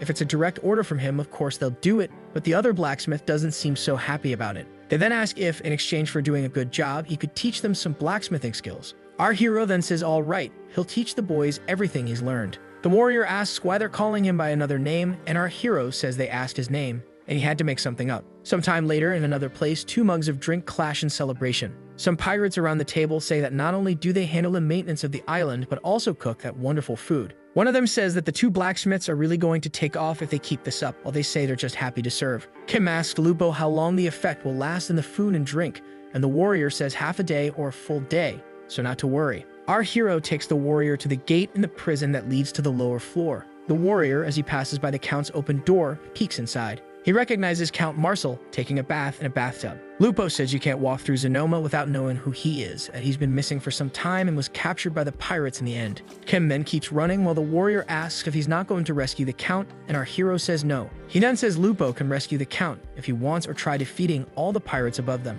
Our hero adds that that kind of person always thinks they know everything and can do everything but can't actually do anything, and that they're always rude. They're the kind of person who will ask you to go back for their belongings after you've just rescued them from the water. Those bastards aren't worth saving. Them inserting the key into the lock, he finally manages to open the door. They are caught off guard by the strong light from the room on the other side. Then they arrive in the treasure room with gold scattered everywhere. Both of them are left dumbfounded, staring at that absurd amount of gold. The warrior then asks if they should grab anything and all that, and our hero finally acknowledges that he's a human being like Kim. Kim says the first thing they have to find is the authority power of Arceus and a way out of that place, and then they can worry about grabbing gold. They then start rummaging through the gold trying to find their objectives. A system message says his searching skill is low, and that's why he can't find anything. He then activates his Divine Premonition skill, and another message appears saying that due to the skill usage, he was able to find the target. He then shouts to the warrior that he found it. He then grabs his ancient hammer and smashes the gold, sending coins and dust flying everywhere. Creating a huge hole in the ground with his hammer, he jumps in saying that's the entrance. As he passes through the hole, a system message informs that he has entered a dungeon called the Underground Temple of Cartland Island. Upon entering the dungeon, the warrior activates something on his wrist, and Kim asks what it is, and he explains that it's a light-emitting magic, and our hero asks if he knows how to use magic. The warrior says no, that it's just an item, and Kim asks to use it too. Lupo is amazed that something man-made could exist in the depths of that island. They then arrive at a large hall with a huge door in front of them. The warrior then asks if our boy is sure they're in the right place, while he responds maybe. A dark voice then greets them saying they are on sacred ground, and that if they wish to venture deeper, they surely won't come back alive. The warrior gets angry saying they are not intruders and that they have the successor of the incarnate with them, while Kim wonders where that sound is coming from. Upon hearing what Lupo said, our hero runs to cover his mouth saying he shouldn't just go around revealing that kind of information. The dark voice then asks if they meant the incarnate of Arceus, while Kim says no, that the warrior is crazy and saying random things. The voice then says that if he truly is the successor of the incarnate of Arceus,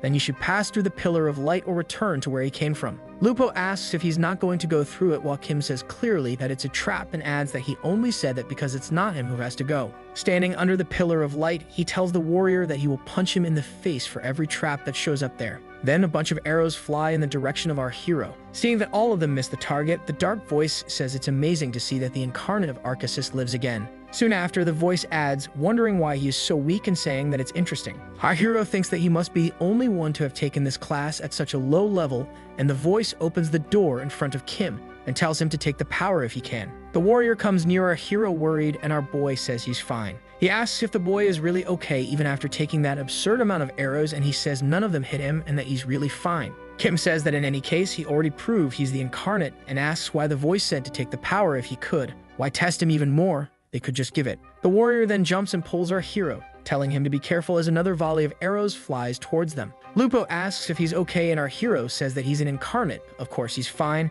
and the one who needs to dodge is the warrior, not him. Kim picks up an arrow and says it has poison on it. The warrior then says they should hurry because the pirates might wake up and follow them, but our boy says it's no problem because they'll get hit by those arrows. Kim then starts scraping the poison from the arrows into a bag, thinking that the poison from that place must be pretty powerful. Then they hear the sound of the trap being activated once more. The warrior jumps on top of our hero, who dodges saying that the one who needs to be careful is him. Then they realize that the sound they heard wasn't from the trap as no arrows were shot. Suddenly a floating ghost soul with two swords tells them to leave that place. Kim says he is the incarnate of Arceus and asks if the ghost really wants to fight him, but it seems the ghost only knows how to say intruders. Leave. Our hero says that words don't seem to work against the monster, while Lupo says to be careful because it looks powerful. Then our boy thinks this is a great opportunity to test whether the sword skills he learned from Lupo before descending work or not. Lupo tells Kim that the skill he will teach him is the Gatakwa fighting style, which not everyone can learn, and to appreciate the honor of being able to learn it. The warrior then says that the fighting style requires endless training, and our hero interrupts, saying to stop with the nonsense and just teach him already. A system message says that because his sword skill is very low, we cannot fully learn the Gatakwa style. We then see Lupo try and teach our hero again, who miserably fails to stay still in a simple stance. Another system message says he will gain a bonus because the teacher is good at teaching people, and so he will learn faster. Again, we see the teacher correcting the student's posture. The system message then says that he didn't fully learn the Gatakwa style, but that he had a good teacher and received a bonus because of that. The teacher draws a circle around our hero, telling him that this is the attack circle, and to imagine focusing on an enemy in the center, and that by taking that circle as a base, he should make attacks on the enemy. Back to the present, we see our hero using his lucky strike on the 5th interaction while the monster launches a frontal attack at him. Our hero dodges and prepares his strike. He then activates the attack circle skill. We then see attacks being delivered at incredible speed by our hero around the beast, while a large cloud of dust is raised around the monster. Our hero then exits attack mode and lands nearby as Lupo watches closely. The ghost says the intruder is weak and doesn't seem to have suffered a scratch from our hero's attack. It then charges at Lupo, who exchanges blows at a blazing speed with the ghost. Our hero praises the warrior, but he says he's proud of Kim for having learned the technique he taught. The monster then uses its golden wave of death strike. The warrior shouts for our hero to get behind him quickly. He then spins his sword on the ground, creating a circle around himself. Our boy remembers what Lupo said in his lessons, saying that this skill was useful against multiple enemies and attacks coming from many directions at once. The beast watches as the warrior uses his defense circle skill. The enemy's attack is then deflected from all directions without major problems. Next, we see the warrior with his sword extended, having defended from all the attacks. He takes the opportunity to say that the attack was nothing, and the ghost says the intruder is arrogant. Our hero, standing beside him, says it's cold, and the warrior is surprised, wondering why he didn't dodge, while Kim says the monster isn't that strong. The warrior says he's a more powerful opponent than they imagined, and that he will focus on attacking him, and asks our hero to cover him, but he says it won't be necessary. Kim starts rummaging through his backpack while Lupo asks what the hell he's doing, and the boy says he knows exactly how to deal with that monster. Then he finally finds what he was looking for, his ancient hammer. The monster seems to recognize the weapon. It then steps back a few paces and asks what that thing is. Our hero then gives a little chuckle and asks if he's curious, while holding the hammer above his head. With a wicked smile, our hero says to come closer and he'll show him what it is. The monster is clearly frightened by the provocation and the way our boy said that. Kim jumps with his hammer and hits the monster in the chest. The monster roars in pain because the hammer doesn't deal damage to living beings, but clearly the beast is not a living being. The ghost then begins to contort and souls begin to escape from the old rags it was wearing. Then the swords it was using fall to the ground along with the rags. Lupo is astonished at how Kim managed to eliminate an evil spirit with just one strike, and the hero knew he was right when he pulled out the hammer. While he bragged saying it was easy, other ghosts were gathering behind him, and the warrior clearly noticed. Then Kim finally looks back and notices the ghosts. The two then ask if this is some kind of joke. Next, we see the warrior using his skill called Cutting Wind Circle. His ability strikes directly at two of the evil spirits in front of them. The warrior then says there are too many for them to handle and asks if anyone has an idea of how to get through. Kim asks if the warrior shouldn't be protecting him. He then slams one of the evil spirits with a hammer right before it attacks him. While one of them hits our hero, he retaliates with a blow to the head, saying that it hurt. One of the spirits calls him a fool and says he's only good at dodging. It continues, saying that now things will be different. A bolt of lightning then strikes our hero in the chest. A system message appears, stating that he has been afflicted by the evil spirit's curse and can no longer dodge. Another window shows that his physical and magical defenses have been reduced, he's been poisoned, and due to his divine authority, the damage will be mitigated. Kim gets really irritated and says the spirit is pushing his patience. He then calls the warrior and tells him to follow. Our hero grabs one of the bombs he crafted with the mechanical engineer and pulls the pin. He throws the bomb toward the spirits. As the bomb nears them, it starts emitting a bright light. Moments later, it explodes, barely giving the warrior time to leap to safety. Lupo says he's crazy and warns that if he keeps doing that, the whole place will collapse. Kim says it's fine because he can dodge everything, but the warrior quietly says he can't. Right after, Kim asks to borrow the warrior's magic bracelet, and the warrior hands it over, wondering why he wants it. Then our hero activates his stealth ability, leaving the warrior alone surrounded by all the evil spirits. They close in on the warrior, who has just realized Kim left him to fend for himself. He then runs in the opposite direction from the evil spirits, desperate. Our hero tells him to escape and stay in the corridor they came from. The spirits won't follow there because they were designed to guard only the lower level. He adds that it's for his safety and asks if the warrior understood, while Lupo shouts that he'll curse him the next time they meet. The warrior finally makes it past the entrance to the chamber where the spirits were. The door then quickly shuts behind him. He looks back and says, what exactly does he plan to do in there by himself? We then return to the Fantasy Online headquarters. We see a beautiful dish and someone saying they finally made it. A man picks up his utensils and says ramen for dinner is always the best choice, and that it smells amazing. This man is Nim, the team leader, and he happily eats his favorite food. He then gets a call telling him to urgently go to the operations room and complains, saying they should only call him if something goes wrong. Someone in his earpiece says Kim Tae-hyun is currently progressing through the legendary quest on Cartland Island. He nearly chokes on his food and says he'll be there right away, telling them not to touch anything. We then see Nim running to the operations room. As they watch the game code on the screen, they argue whether he should even be at that level, saying he's much further along than he should be. One of the developers says he used trade to lure the pirates, and Nim asks how he figured that out. He shows his tablet with the live stream running, and Nim asks if it's some kind of stream. He focuses on the chat, where people are complaining about being forced into slave labor on the island because of him. Nim asks who this Kim Tae-san is that the chat is talking about, and the developer says it's likely a fake name he gave to trick them. He comments that Kim had the charisma to convince hundreds of players to go along with his plan, and admits he thought the team leader was overestimating Kim when he talked about him. The developers initially thought he was just some crazy guy when he started eating every rabbit's foot in the game. They theorize that he won't be able to progress much further because it's a raid-type event and he'll eventually have to stop. The leader then tells them to keep a close eye on Kim. He's a player who breaks conventional logic. Right after that, they notice something in the code and are shocked to see a weapon code appear. He says the weapon that dropped is from an achievement that can only be obtained during a secret chamber event,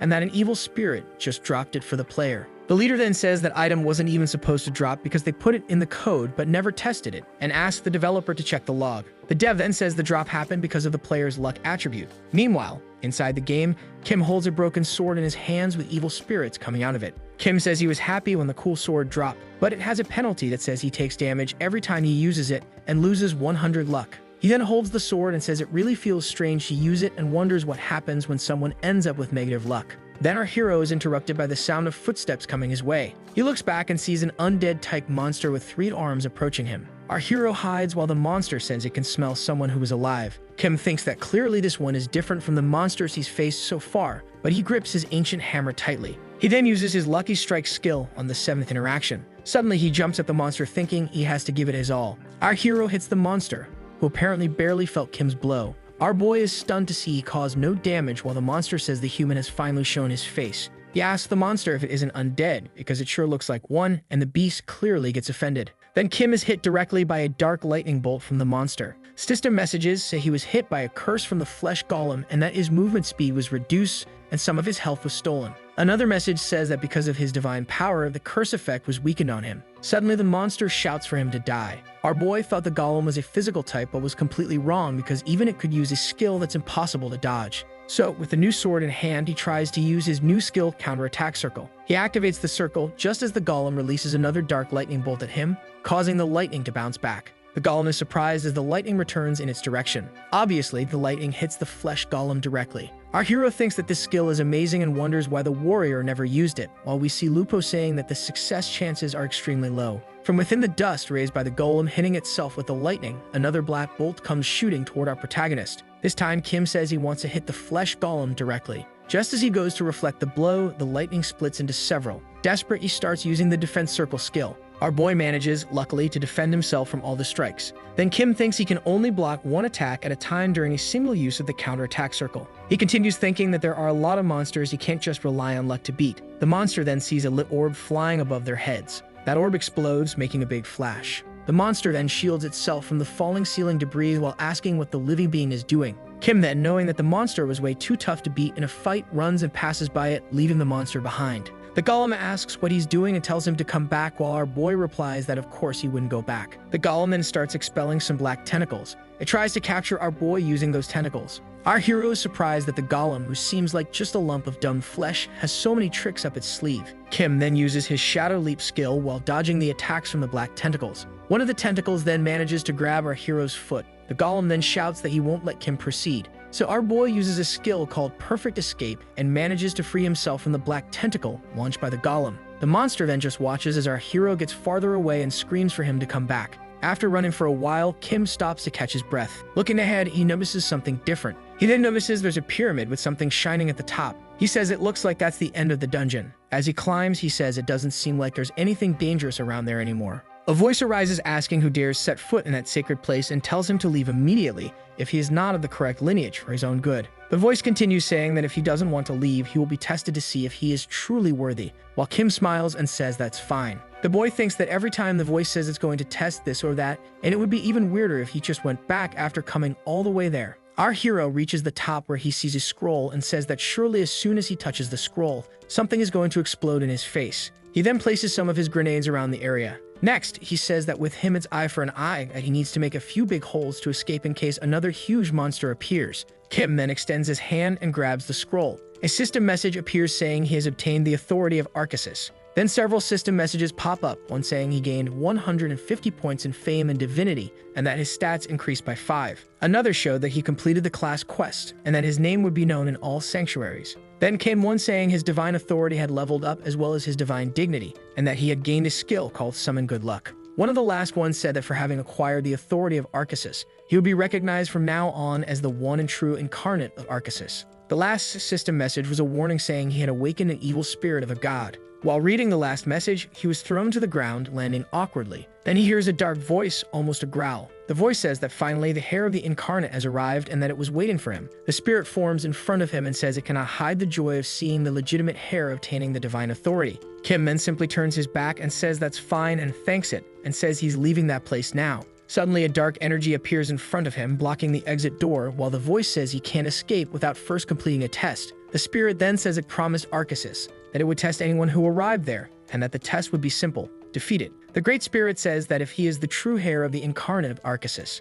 he should try to defeat it. Kim then snaps his fingers while looking at the Great Spirit. Explosions fill the area as he finally activates the bombs he had planted earlier. Our hero takes advantage of the explosions to run away. And of course, he runs right into the flesh golem again, who notices that he's back. The golem then thinks there will be a fight, but our protagonist just runs past him as if he didn't even see him. The monster turns and starts running after him, shouting for him to stop. Lupo is still standing outside the Great Hall, looking side to side. Suddenly, our hero appears running through the door, sending pieces of rock flying everywhere as the warrior begins to say that he's safe. But he doesn't even finish the sentence when he sees there's a giant flesh golem running after him. On top of that, there's a giant evil spirit behind the golem that's behind him, and Kim finally manages to shout for him to run. They then notice that the golem was swallowed by the spirit just as it began shouting for them to stop running. The warrior then starts chasing after Kim, telling him to wait for him. They then climb up the rope that came from the hole in the treasure room. As soon as Lupo climbs up, he starts asking what the hell that was, but sees our boy standing still, while several pirates are surrounding them waiting.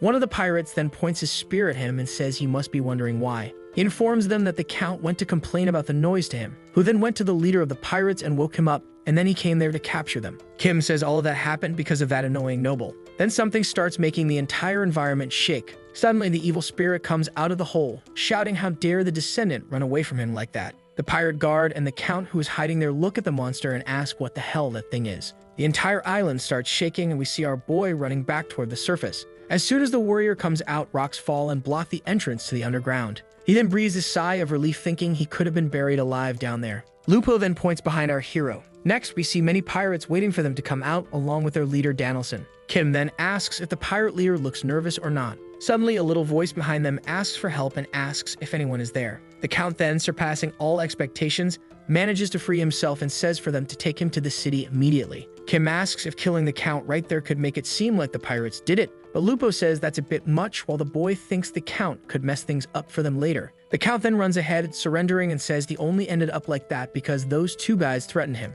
They take advantage of the Count screaming in front to run to the other side. While running, the two discuss signaling the kingdom's navy to attack, but the flare is inside the merchant ship in the hold. Kim asks where the merchant ship is, and the warrior says the pirates have probably taken it by now. One of the pirates tells them to drop their weapons and surrender immediately, to which our hero asks if they'll let the two of them live if they surrender. The pirate then starts to say yes, looks at the leader behind with hatred in his eyes and says he can only promise a clean death. Our hero, still running with the warrior, asks what will happen if he doesn't surrender, and the pirate replies that they'll die, of course. Then Kim says it doesn't make much difference if they're going to die either way, and the confused pirate tells him to shut up and orders the others to attack. He and Lupo hide behind a rock, causing the arrows fired at them to hit and stay right there. The Count was in the middle of the path screaming that he had surrendered and didn't want to fight, and Kim notices he managed to dodge all the arrows, but Lupo just wants to get out of there quickly. Our boy says the Count will survive if he walks in the middle of the arrows, but that won't be good for the warrior, and he asks if there's any skill that might help. While Kim starts talking, the Count runs and asks for them to make some space behind the rock for him. Our hero says the Count arrived just in time and asks him to look at this. He tells him to take that paper and quill and write down everything he says, but when he starts dictating, the Count complains, asking why he would write that. Kim grabs the Count by the throat, who is surprised by the attack. He lifts the Count above him, exposing him to the arrows, and the Count screams desperately, begging to be put down, and the warrior is clearly stunned by this. The Count then starts writing while the boy thinks he'll make sure to empty his coffers for ruining their plans. The pirate leader tells one of his men to go down and arrest him immediately. Obviously, everyone had forgotten about the giant evil spirit behind him, but it made itself remembered as it entered the scene, shouting that it would catch Kim. The pirate leader looks at the spirit as his henchmen are thrown around him. With a look of fear and surprise on his face, the leader asks what the hell that thing is. Kim shouts to the spirit, saying he always trusted him and never doubted his destructive power. The spirit then stops what it's doing and looks at our hero, asking him what he just said. Danielson says he had no idea there was such tremendous power beneath the island and tells his mages to kill everyone, including the spirit. Kim tells the spirit to get ready for a magical attack because the mages are aiming at him. The ghost then asks why he even cares about him. Our hero then says that he is the true opponent of the spirit and is telling him not to die to the others. A system message appears saying he was successful in making enemies fight each other. The spirit then says he will do exactly that and will stay alive. The great spirit, seeing that the pirate leader didn't run away, looks at him and says if he's going to stand there like that, then there's no other choice. The pirate then uses his skill, Sword of the Turbulent Seas. Danielson says, while using his skill, that these damned ghosts have to go back to where they came from, and he shouts at the spirit, asking how he dares challenge him on his own island. The lead developer, with popcorn in hand, watches the battle on the island excitedly. The developer who went to get soda came back, while the leader says that people will think Kim is the main character of the story if it keeps going like this. The The duel between Danielson and the giant evil spirit continues, with the pirate slashing the spirit in various different spots. He then feels the pain from the pirate's strikes and screams. Then he raises his giant hand, forming a fist in the sky, and tries to crush the pirate beneath his closed fist against the ground. However, the pirate, being more resilient than expected, cuts the spirit's hand, freeing himself from the monster's attack. The spirit and the pirate then stare at each other, analyzing one another for a moment. Then the spirit tells him to stop meddling in his affairs with the incarnate,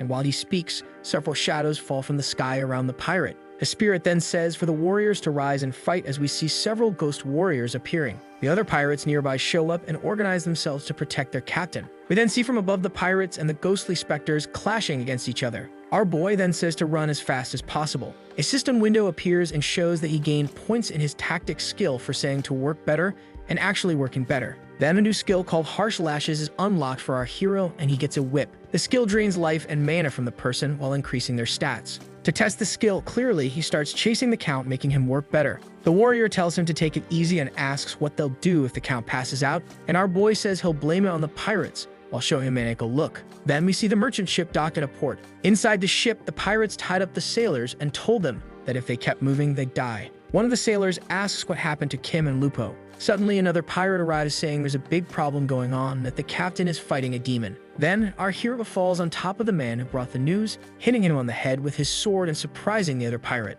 The tied-up sailors greet the arrival of our heroes. The axe-wielding pirate asks how the hell they managed to get through an army that was completely surrounding them. Kim uses his counterattack circle skill, and the attack from the axe pirate is reflected back at him. When he falls to the ground, our boy comes in with a kick to his face. Our boy then starts delivering repeated sword strikes to the axe pirate while displaying a maniacal and evil face, making the other pirates scared. A system message appears saying his horror status has increased and he received an extra skill called Dominate. Glancing sideways behind him, our hero speaks dark words that he'll make anyone who dares to go against him end up like their boss. The pirates then drop their weapons and are completely terrified. Another system message says that the Dominate skill cuts the enemy's morale and horrifies them, and depending on the level, makes them flee. In our hero's case, we see the pirates throwing themselves into the sea, horrified by Kim's behavior. Our boy then stops to look at his stats and sees that his horror attribute is already at 80 and wonders if it's because of the new sword. Next, we see the flare lit and ready to be launched into the air. Kim comments that Danielson must be seeing that flare too,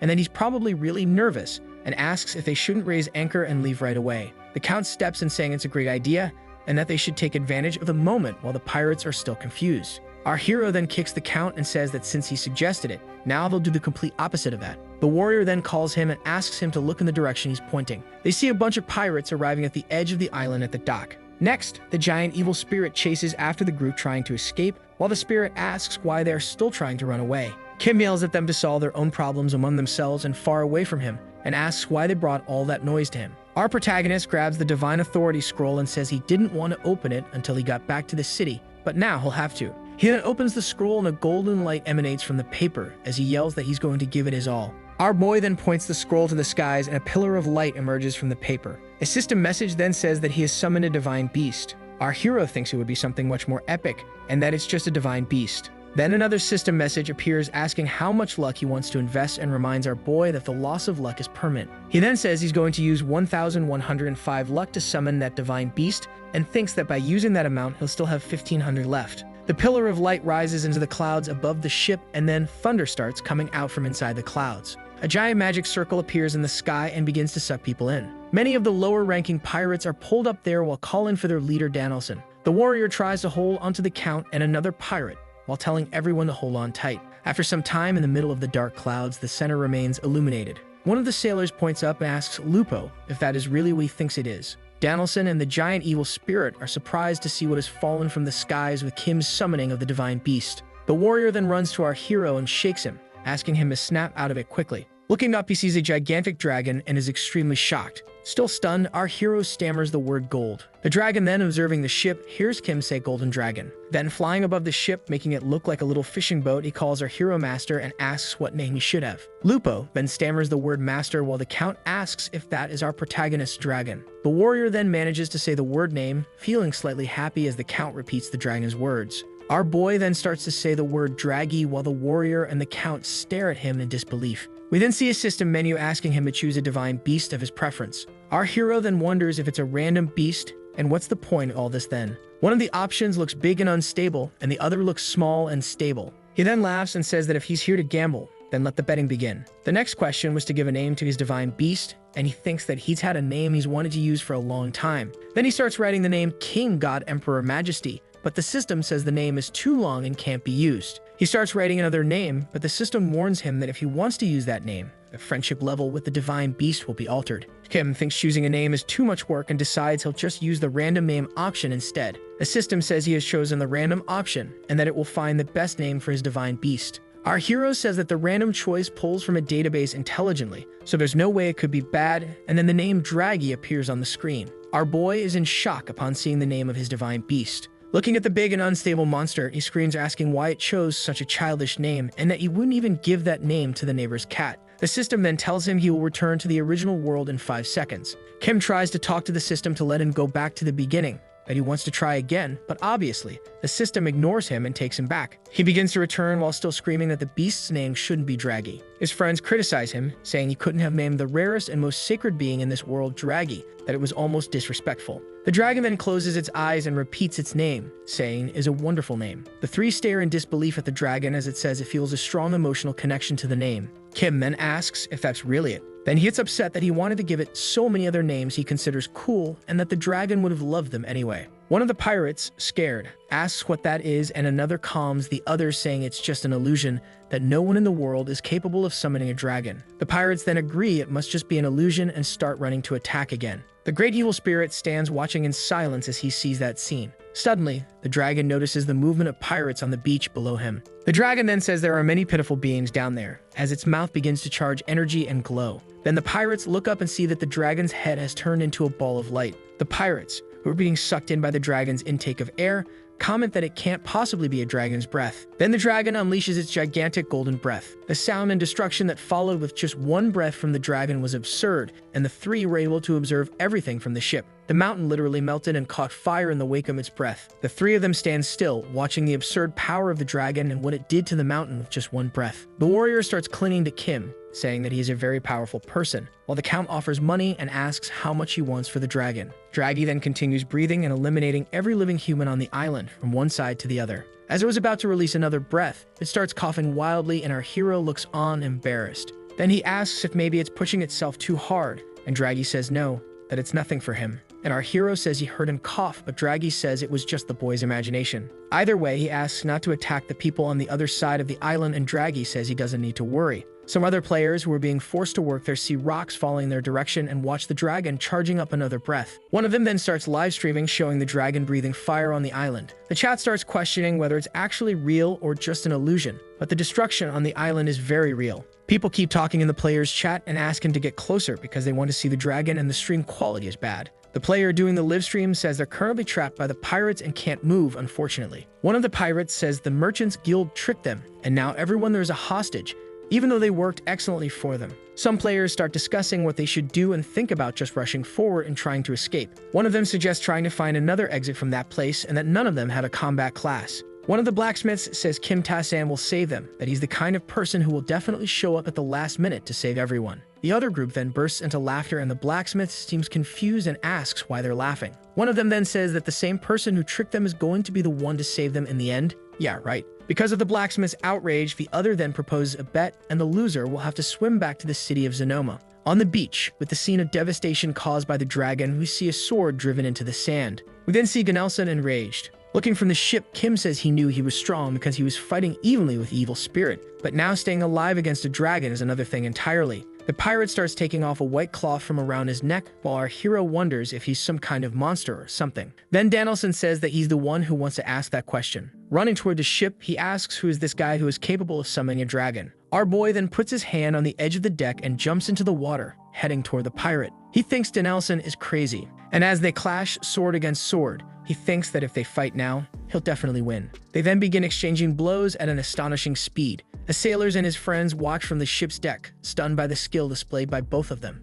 Our hero then tries to land a hit, which the pirate dodges. Then he aims our hero's head with a counterattack that would have been fatal. Our boy somehow manages to defend against the strike. The pirate then conjures a chain that binds one of Kim's hands. Danielson says he's going to make sure the boy dies with him and that both of them will go to hell together. A system message says that the pirate captain Danielson is using a skill called Pirate's Curse. Another message says it's a curse that doesn't allow dodging as long as the chain is attached to your arm. The pirate then uses a ranged attack with his sword, while Kim prays that it's not a curse where if one dies, the other dies too. Our hero keeps dodging the attacks launched by the pirate. Kim then attacks the pirate and the system says it was a critical hit. Danielson says he's using a strange sword in addition to strange skills. The boy then, with a maniacal smile, starts stabbing the pirate wildly, landing multiple critical hits. The pirate then throws the chain upward along with Kim so that he would stop attacking him. He then uses an attack called Tidal Wave, a multi-chain attack. Kim says that won't work on him and activates his counterattack circle. Then he realizes his mistake. The attack launch was multi-chain.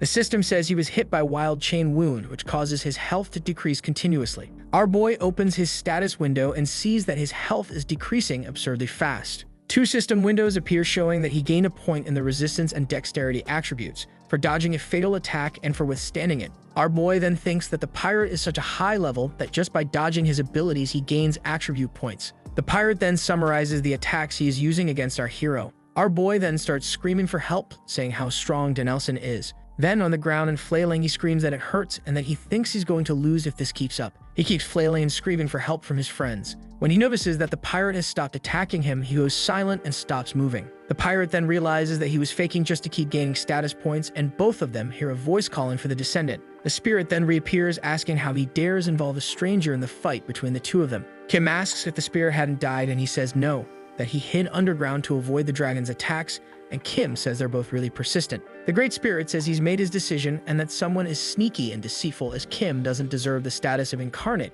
and that he'll end his life. While flipping the middle finger at the spirit, he asks if the spirit owns anything there and says no one asked if he wanted this and that he was forced. Then he yells for Draghi to release his breath once again. Seeing that silence prevails, he wonders what happened. Starting to get embarrassed, he calls again for Draghi, while Lupo says to look up. Looking back, he sees a small golden ball coming toward him. He then catches the golden ball with his hands. Looking more closely, he sees something small and fluffy. Draghi then says that maybe he used too much of his power. Kim asks if he's really that majestic giant dragon he saw before. Kim then asks when he'll return in that form again, but the dragon stays silent. He then, starting to get nervous, asks again when, and Draghi says he doesn't know, and our hero asks if it's forever, and the dragon says he doesn't know that either. Our boy then says whatever, that good fortune won't come if he just stands around waiting anyway, and starts placing the tiny Draghi on his shoulder. He tells the dragon to hold on tight while the system shows that the divine beast's loyalty has increased. The spirit then says he can no longer use the dragon and that finally the end is near, and the pirate agrees, saying he'll finally get to give him the beating he deserves. The pirate notices something different about Kim and gets scared. A second later, our hero dashes past the pirate, delivering many slashes along the way. Then he says that the evil spirit might be tough, but he's nothing in comparison. Kim says he was holding back on him and that the pirate still has the nerve to be arrogant with him, and that, to begin with, he wasn't even the primary target. Danielson starts to stammer, saying he can't die like this, and then collapses to the ground. A system message then shows that he has annihilated the famous pirate captain of Cartland Island, Danielson. The sailors and his friends cheer from the ship at our hero's victory. The system says he gained fame and received the title of the one who brought order to the sea of Cartland. Next, we see several shadow arrows coming toward our hero. He skillfully dodges all of them. Then he asks if they can't just talk like civilized human beings. The spirit then says he's stupid because the spirit isn't a human. The warrior, now standing beside our hero, yells for the spirit to go back to where it came from. Kim then notices Lupo and asks how they're going to fight that battle, saying that he just needs to give the orders and they'll charge in. Next, our boy starts running and asks the warrior to hold off the spirit for a while Lupo automatically responds that it's fine. Suddenly, he realizes what he agreed to and asks where Kim is going, and Kim repeats to hold off the spirit for a while because the Royal Navy is close to arriving. He then says there's a place he needs to go first and leaves the spirit in the warrior's hands, while the warrior desperately yells for him to come back. The spirit and Lupo remain silent for a while. The warrior then asks what he's looking at, and the spirit says he's been deceived, while the man tells him to shut up. The spirit says he's upset because he has nothing to say and tells him not to be mad that his leader left him behind. He then says it won't matter anymore as he begins to rise and expand his body. The spirit rises into the sky above the island. He expands his territory while a system message says his territory has been expanded to the full size of the island. A smoke begins to appear and black rain starts falling as our hero wonders where that mist came from. The humans who are trapped by the pirates begin to notice something strange, while a system window shows a new mission for them. The system mission says they must purge the island of the evil spirit's presence or the island will forever remain as a dungeon.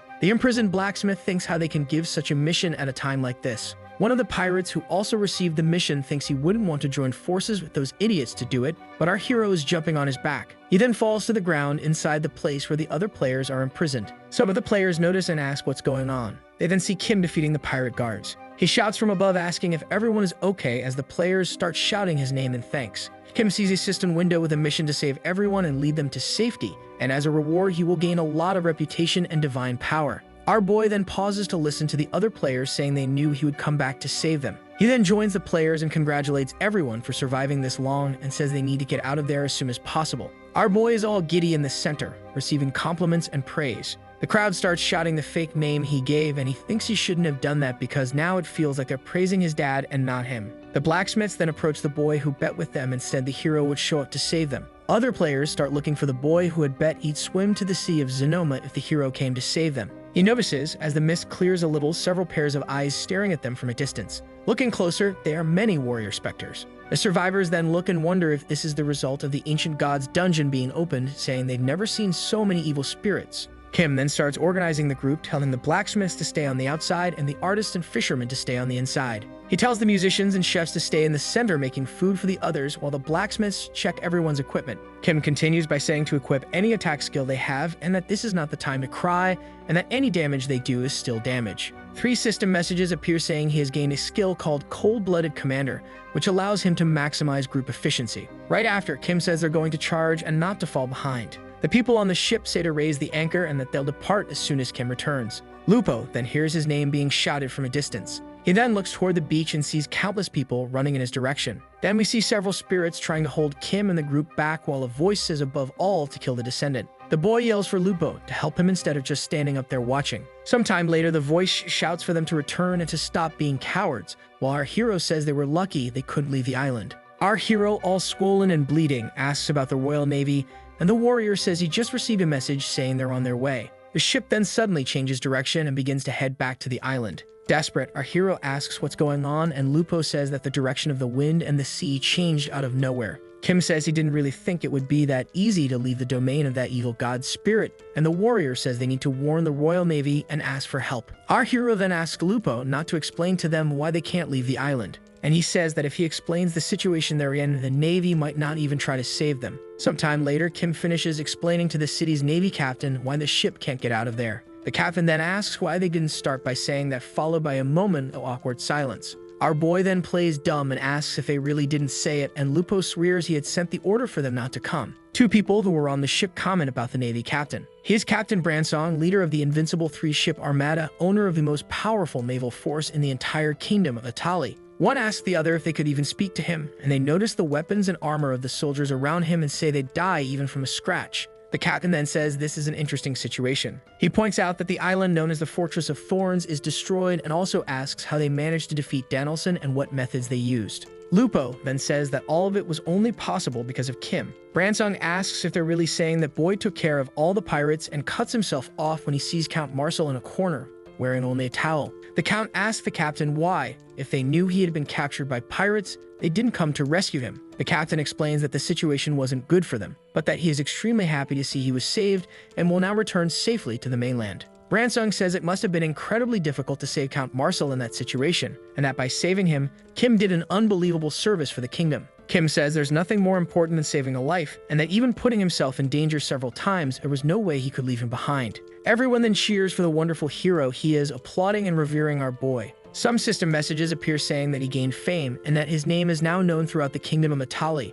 The Count, absolutely furious, thinks about whether he should sue that demonic boy, and that he would if he hadn't signed that contract with him. The captain then offers him a position if he wants to join the Navy and all that, but the boy says he already served in the army. The ship's cannons are prepared by the sailors. One of them says the cannons are ready and that the targets are the evil spirits on the edge of the beach. He then gives the order to fire, and we see a barrage of bombs flying from the ships to the island. Huge explosions occur as the bombs finally land on the island, causing massive destruction. Kim gets extremely excited when he sees the destructive power of the ships, and the warrior asks him to keep his voice down. A soldier approaches the captain and says they are ready, and Bransong says to send the platoon that will secure their position on the beach first. Several boats then head toward the beach while shouting for them to get there as quickly as possible. A new mission appears in the system for the players there. Go to the beach and help the Navy reclaim the island. Two people discuss whether to do the new mission or not, and apparently no one wants to go back to the island while the two blacksmiths exchange glances. Sometime later, in one of the tents set up on the beach, one person asks how the other wants to proceed with the battle plans.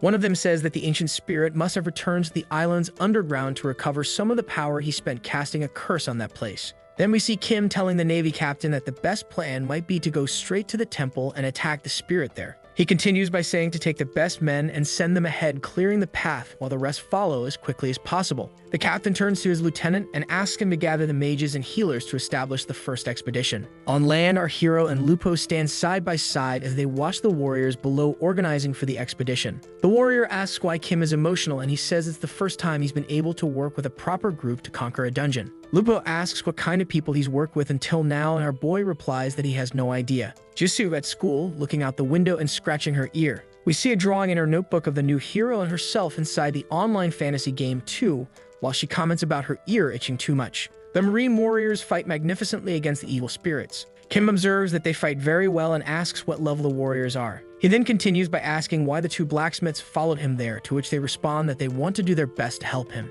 Our hero then says they can help the marine warriors by sharpening their weapons and repairing their armor. As they were taking too long to get their materials, our hero uses his hard whip skill to motivate them to move faster. One of the blacksmiths asks the other red-clad player who was supposed to be swimming to Zenomo what he's doing there, and he replies that he wanted to finish his quest. Kim then notices a cook and asks why she followed them to the island again. She then looks at him and, as if reading his mind, asks if she wasn't allowed to follow them. Our boy then asks if they know each other from somewhere, and she replies no, that she started playing recently and wanted to help somehow. She reinforces that she just wanted to help when our hero asks suggestively that it's an excellent place to gain experience and level up her skills. Awkwardly, he asks if she really just wants to help because he suspects the blacksmiths are there for some other secret reason. She says that just because they're doing it doesn't mean she will too, and as long as her cooking can be useful to the people there, that she'll be happy. Our boy then becomes extremely impressed that such diligent and caring people like her still exist as a strong light hits his face. Someone asks the wizard standing nearby why he's using a light spell, and he says he's checking his equipment. We see one of the blacksmiths, the one in red, carrying an extremely large backpack full of armor and weapons. Kim, with a maniacal smile, asks the red blacksmith if he's really enjoying helping, and he says yes, that he feels really good. Our hero asks him to also pick up the broken armor pieces from the evil spirits, as they may be useful someday. The blacksmith cries and bleeds as he hears the boy saying that all resources must be respected, and you never know when they might become useful again. The system shows several messages to the backpack boy saying that his backpack is heavy, his movement is reduced, and he will receive a penalty in combat. The warriors ahead report that more evil spirits are heading their way and to maintain formation. We then see 4 warriors fighting the monsters while 3 stay back protecting the mages and healers, who are buffing the warriors at the front of the battle. Kim praises the formation and says they are very good at fighting and that it makes him feel quite relaxed, but then we hear a scream telling an undead to get out of the way. Our hero looks surprised as we hear the sounds of combat close to him. One of the warriors yells at one of the spirits, asking how they dare try to lay their filthy hands on his precious hero.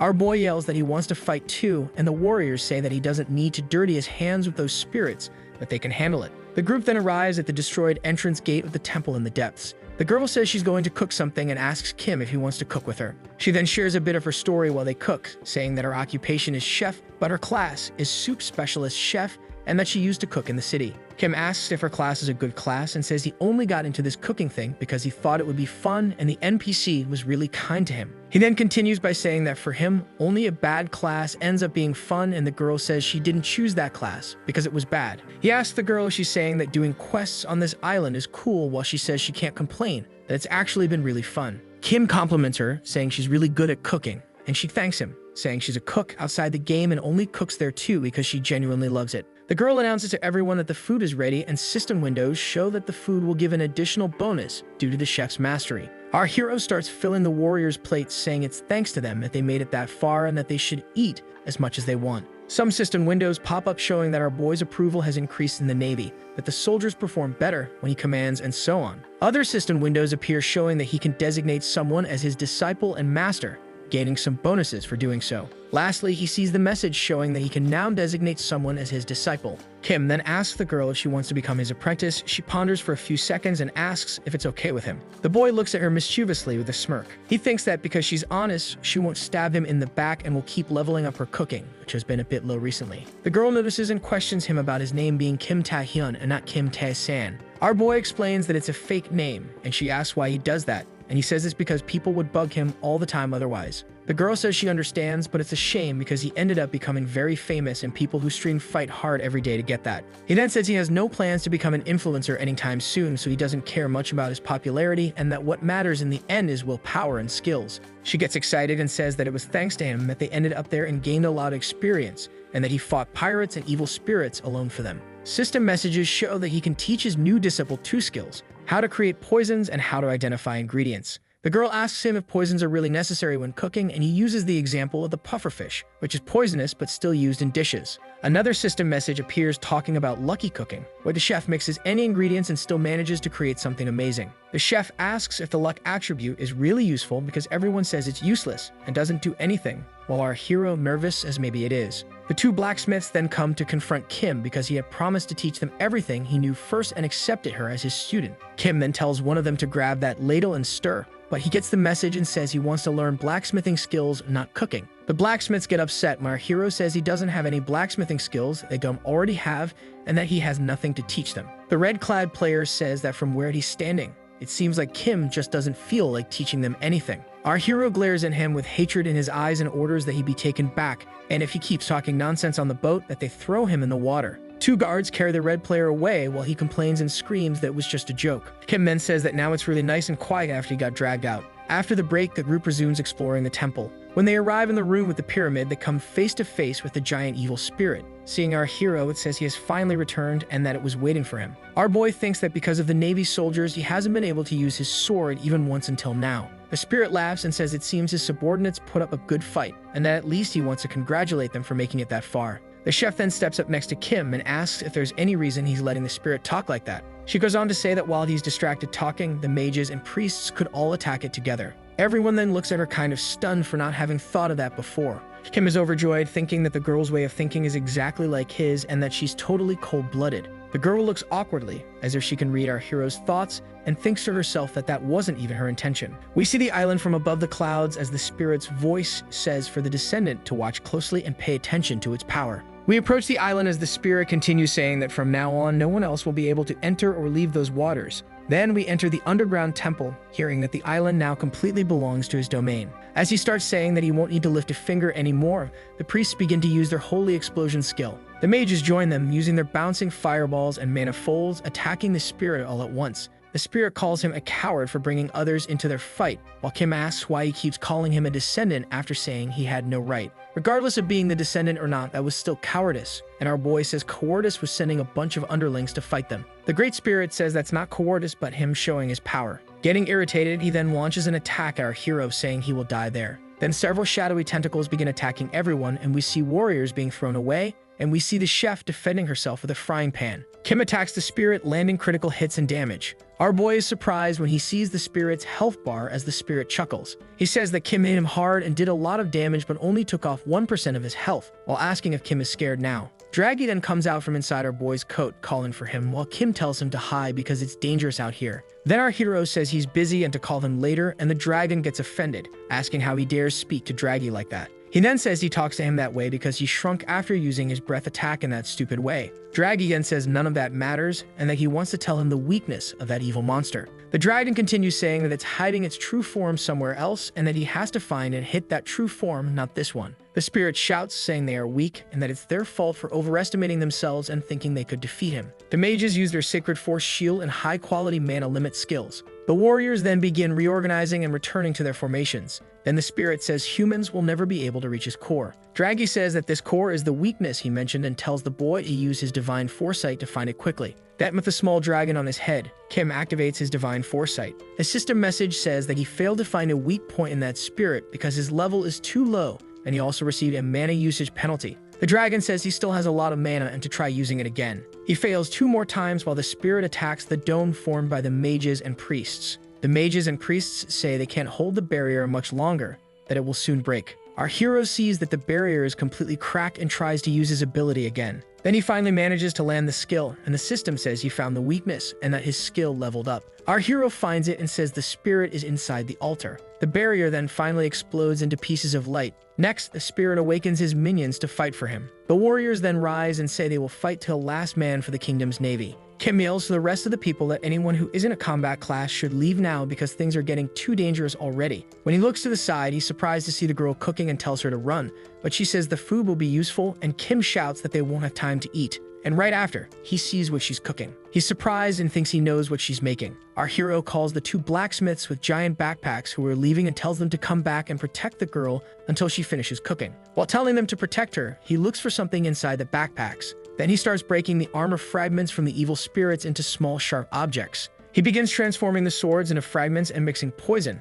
but he doesn't have enough gunpowder in his inventory, and the system asks if he still wants to proceed with a penalty. Obviously, our hero agrees to try making it even with the penalties, and the system says he completes the item and that it may malfunction. The item is called Dangerous Fragment Bomb. Then he says he's going to use the item. The cook says the food is ready, and Kim tells the blacksmiths to feed all the soldiers. Kim yells for the mages to spend all their mana using their attacks on the evil spirit. The mages then begin casting their most powerful fire and lightning skills. They create a massive explosion of fire and lightning on the evil spirit's body. As the dust settles, we see our hero rushing toward the enemy. The system says he gained fame for the surprising act of bravery while fighting lesser spirits. A new title is granted to him called the One Who Knows No Fear. He starts running toward the spirit as it says, "You damn worm, how dare you run at me like this?" The great evil spirit begins spinning its body and hits our hero straight in the face. He then yells for the descendant to die while the cook calls out Kim's name. We see our hero flying after taking a direct hit from the evil spirit. Kim thinks it wasn't a curse but a physical attack, and even so, he couldn't dodge it.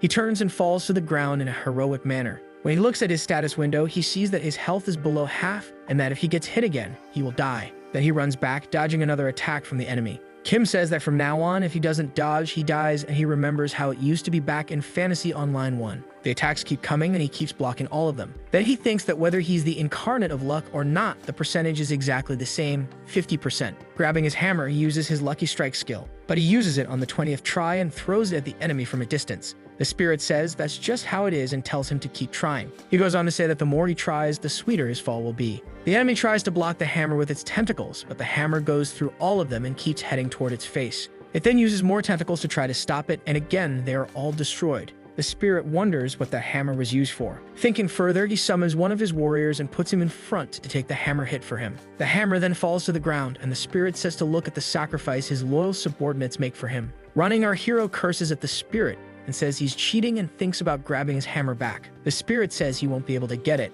Our boy dodges the spirit's attack skillfully. Taking advantage of being in the air, he starts summoning shadows from his feet. Then he uses the Shadow Leap skill. He ends up landing on top of the artifact he found with divine foresight. Kim then gives a sadistic smile and looks at the spirit. Our protagonist reveals that the reason he dropped the hammer was so the spirit would move its fat butt in front of the artifact. Nervously, the enemy starts stuttering as he tries to ask Kim something, and he sees the boy pull something strange out of his pocket. Quickly, he uses a shadow tentacle to snatch the object from our hero's hand. The spirit then asks where he got something so grotesque from and says it doesn't matter because it won't be of any use. Our hero then, with that evil look of his, asks the spirit, "It won't be of any use, really?" He starts laughing and opens his backpack, letting countless identical bombs fall out, and asks if the spirit thinks he can block all of those too. The spirit panics and tries to block all the bombs with his tentacles. Our hero starts cutting some of the closer tentacles while shouting yes, while the spirit says the boy won't stand in front of him. Kim says it's all going to blow. The enemy says he'll die too, but our hero, once again with a maniacal grin, says he trusts he'll dodge everything.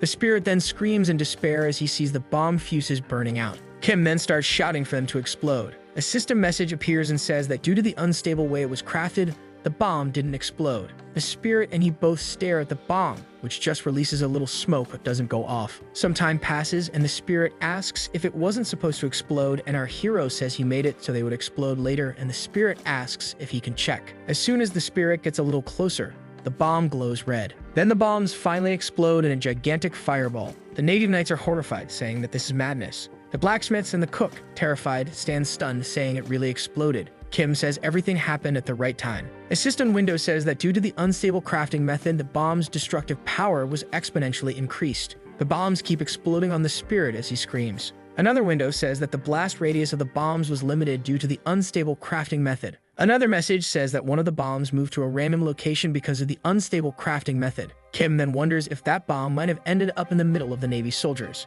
As the bombs explode on the spirit, he runs and thinks that if he gets unlucky, he might end up killing everyone who helped him there. When the bomb explodes on the spirit, he feels relieved and everyone looks at him asking why he suddenly looks so relieved. The spirit then, amid the fire, curses our boy and says it's still not time. Then in humanoid form, he says he will never be defeated that easily. Kim then says he can say whatever he wants and that he's going to end that boring fight right then, one way or another. The spirit then says they should face each other with swords in hand in a fair duel between them. Rushing toward each other, their swords clash in the middle, beginning a new round of combat between them. So the video ends here. If you don't want to miss the next part, activate the notification bell, and see you next time on Tob's channel.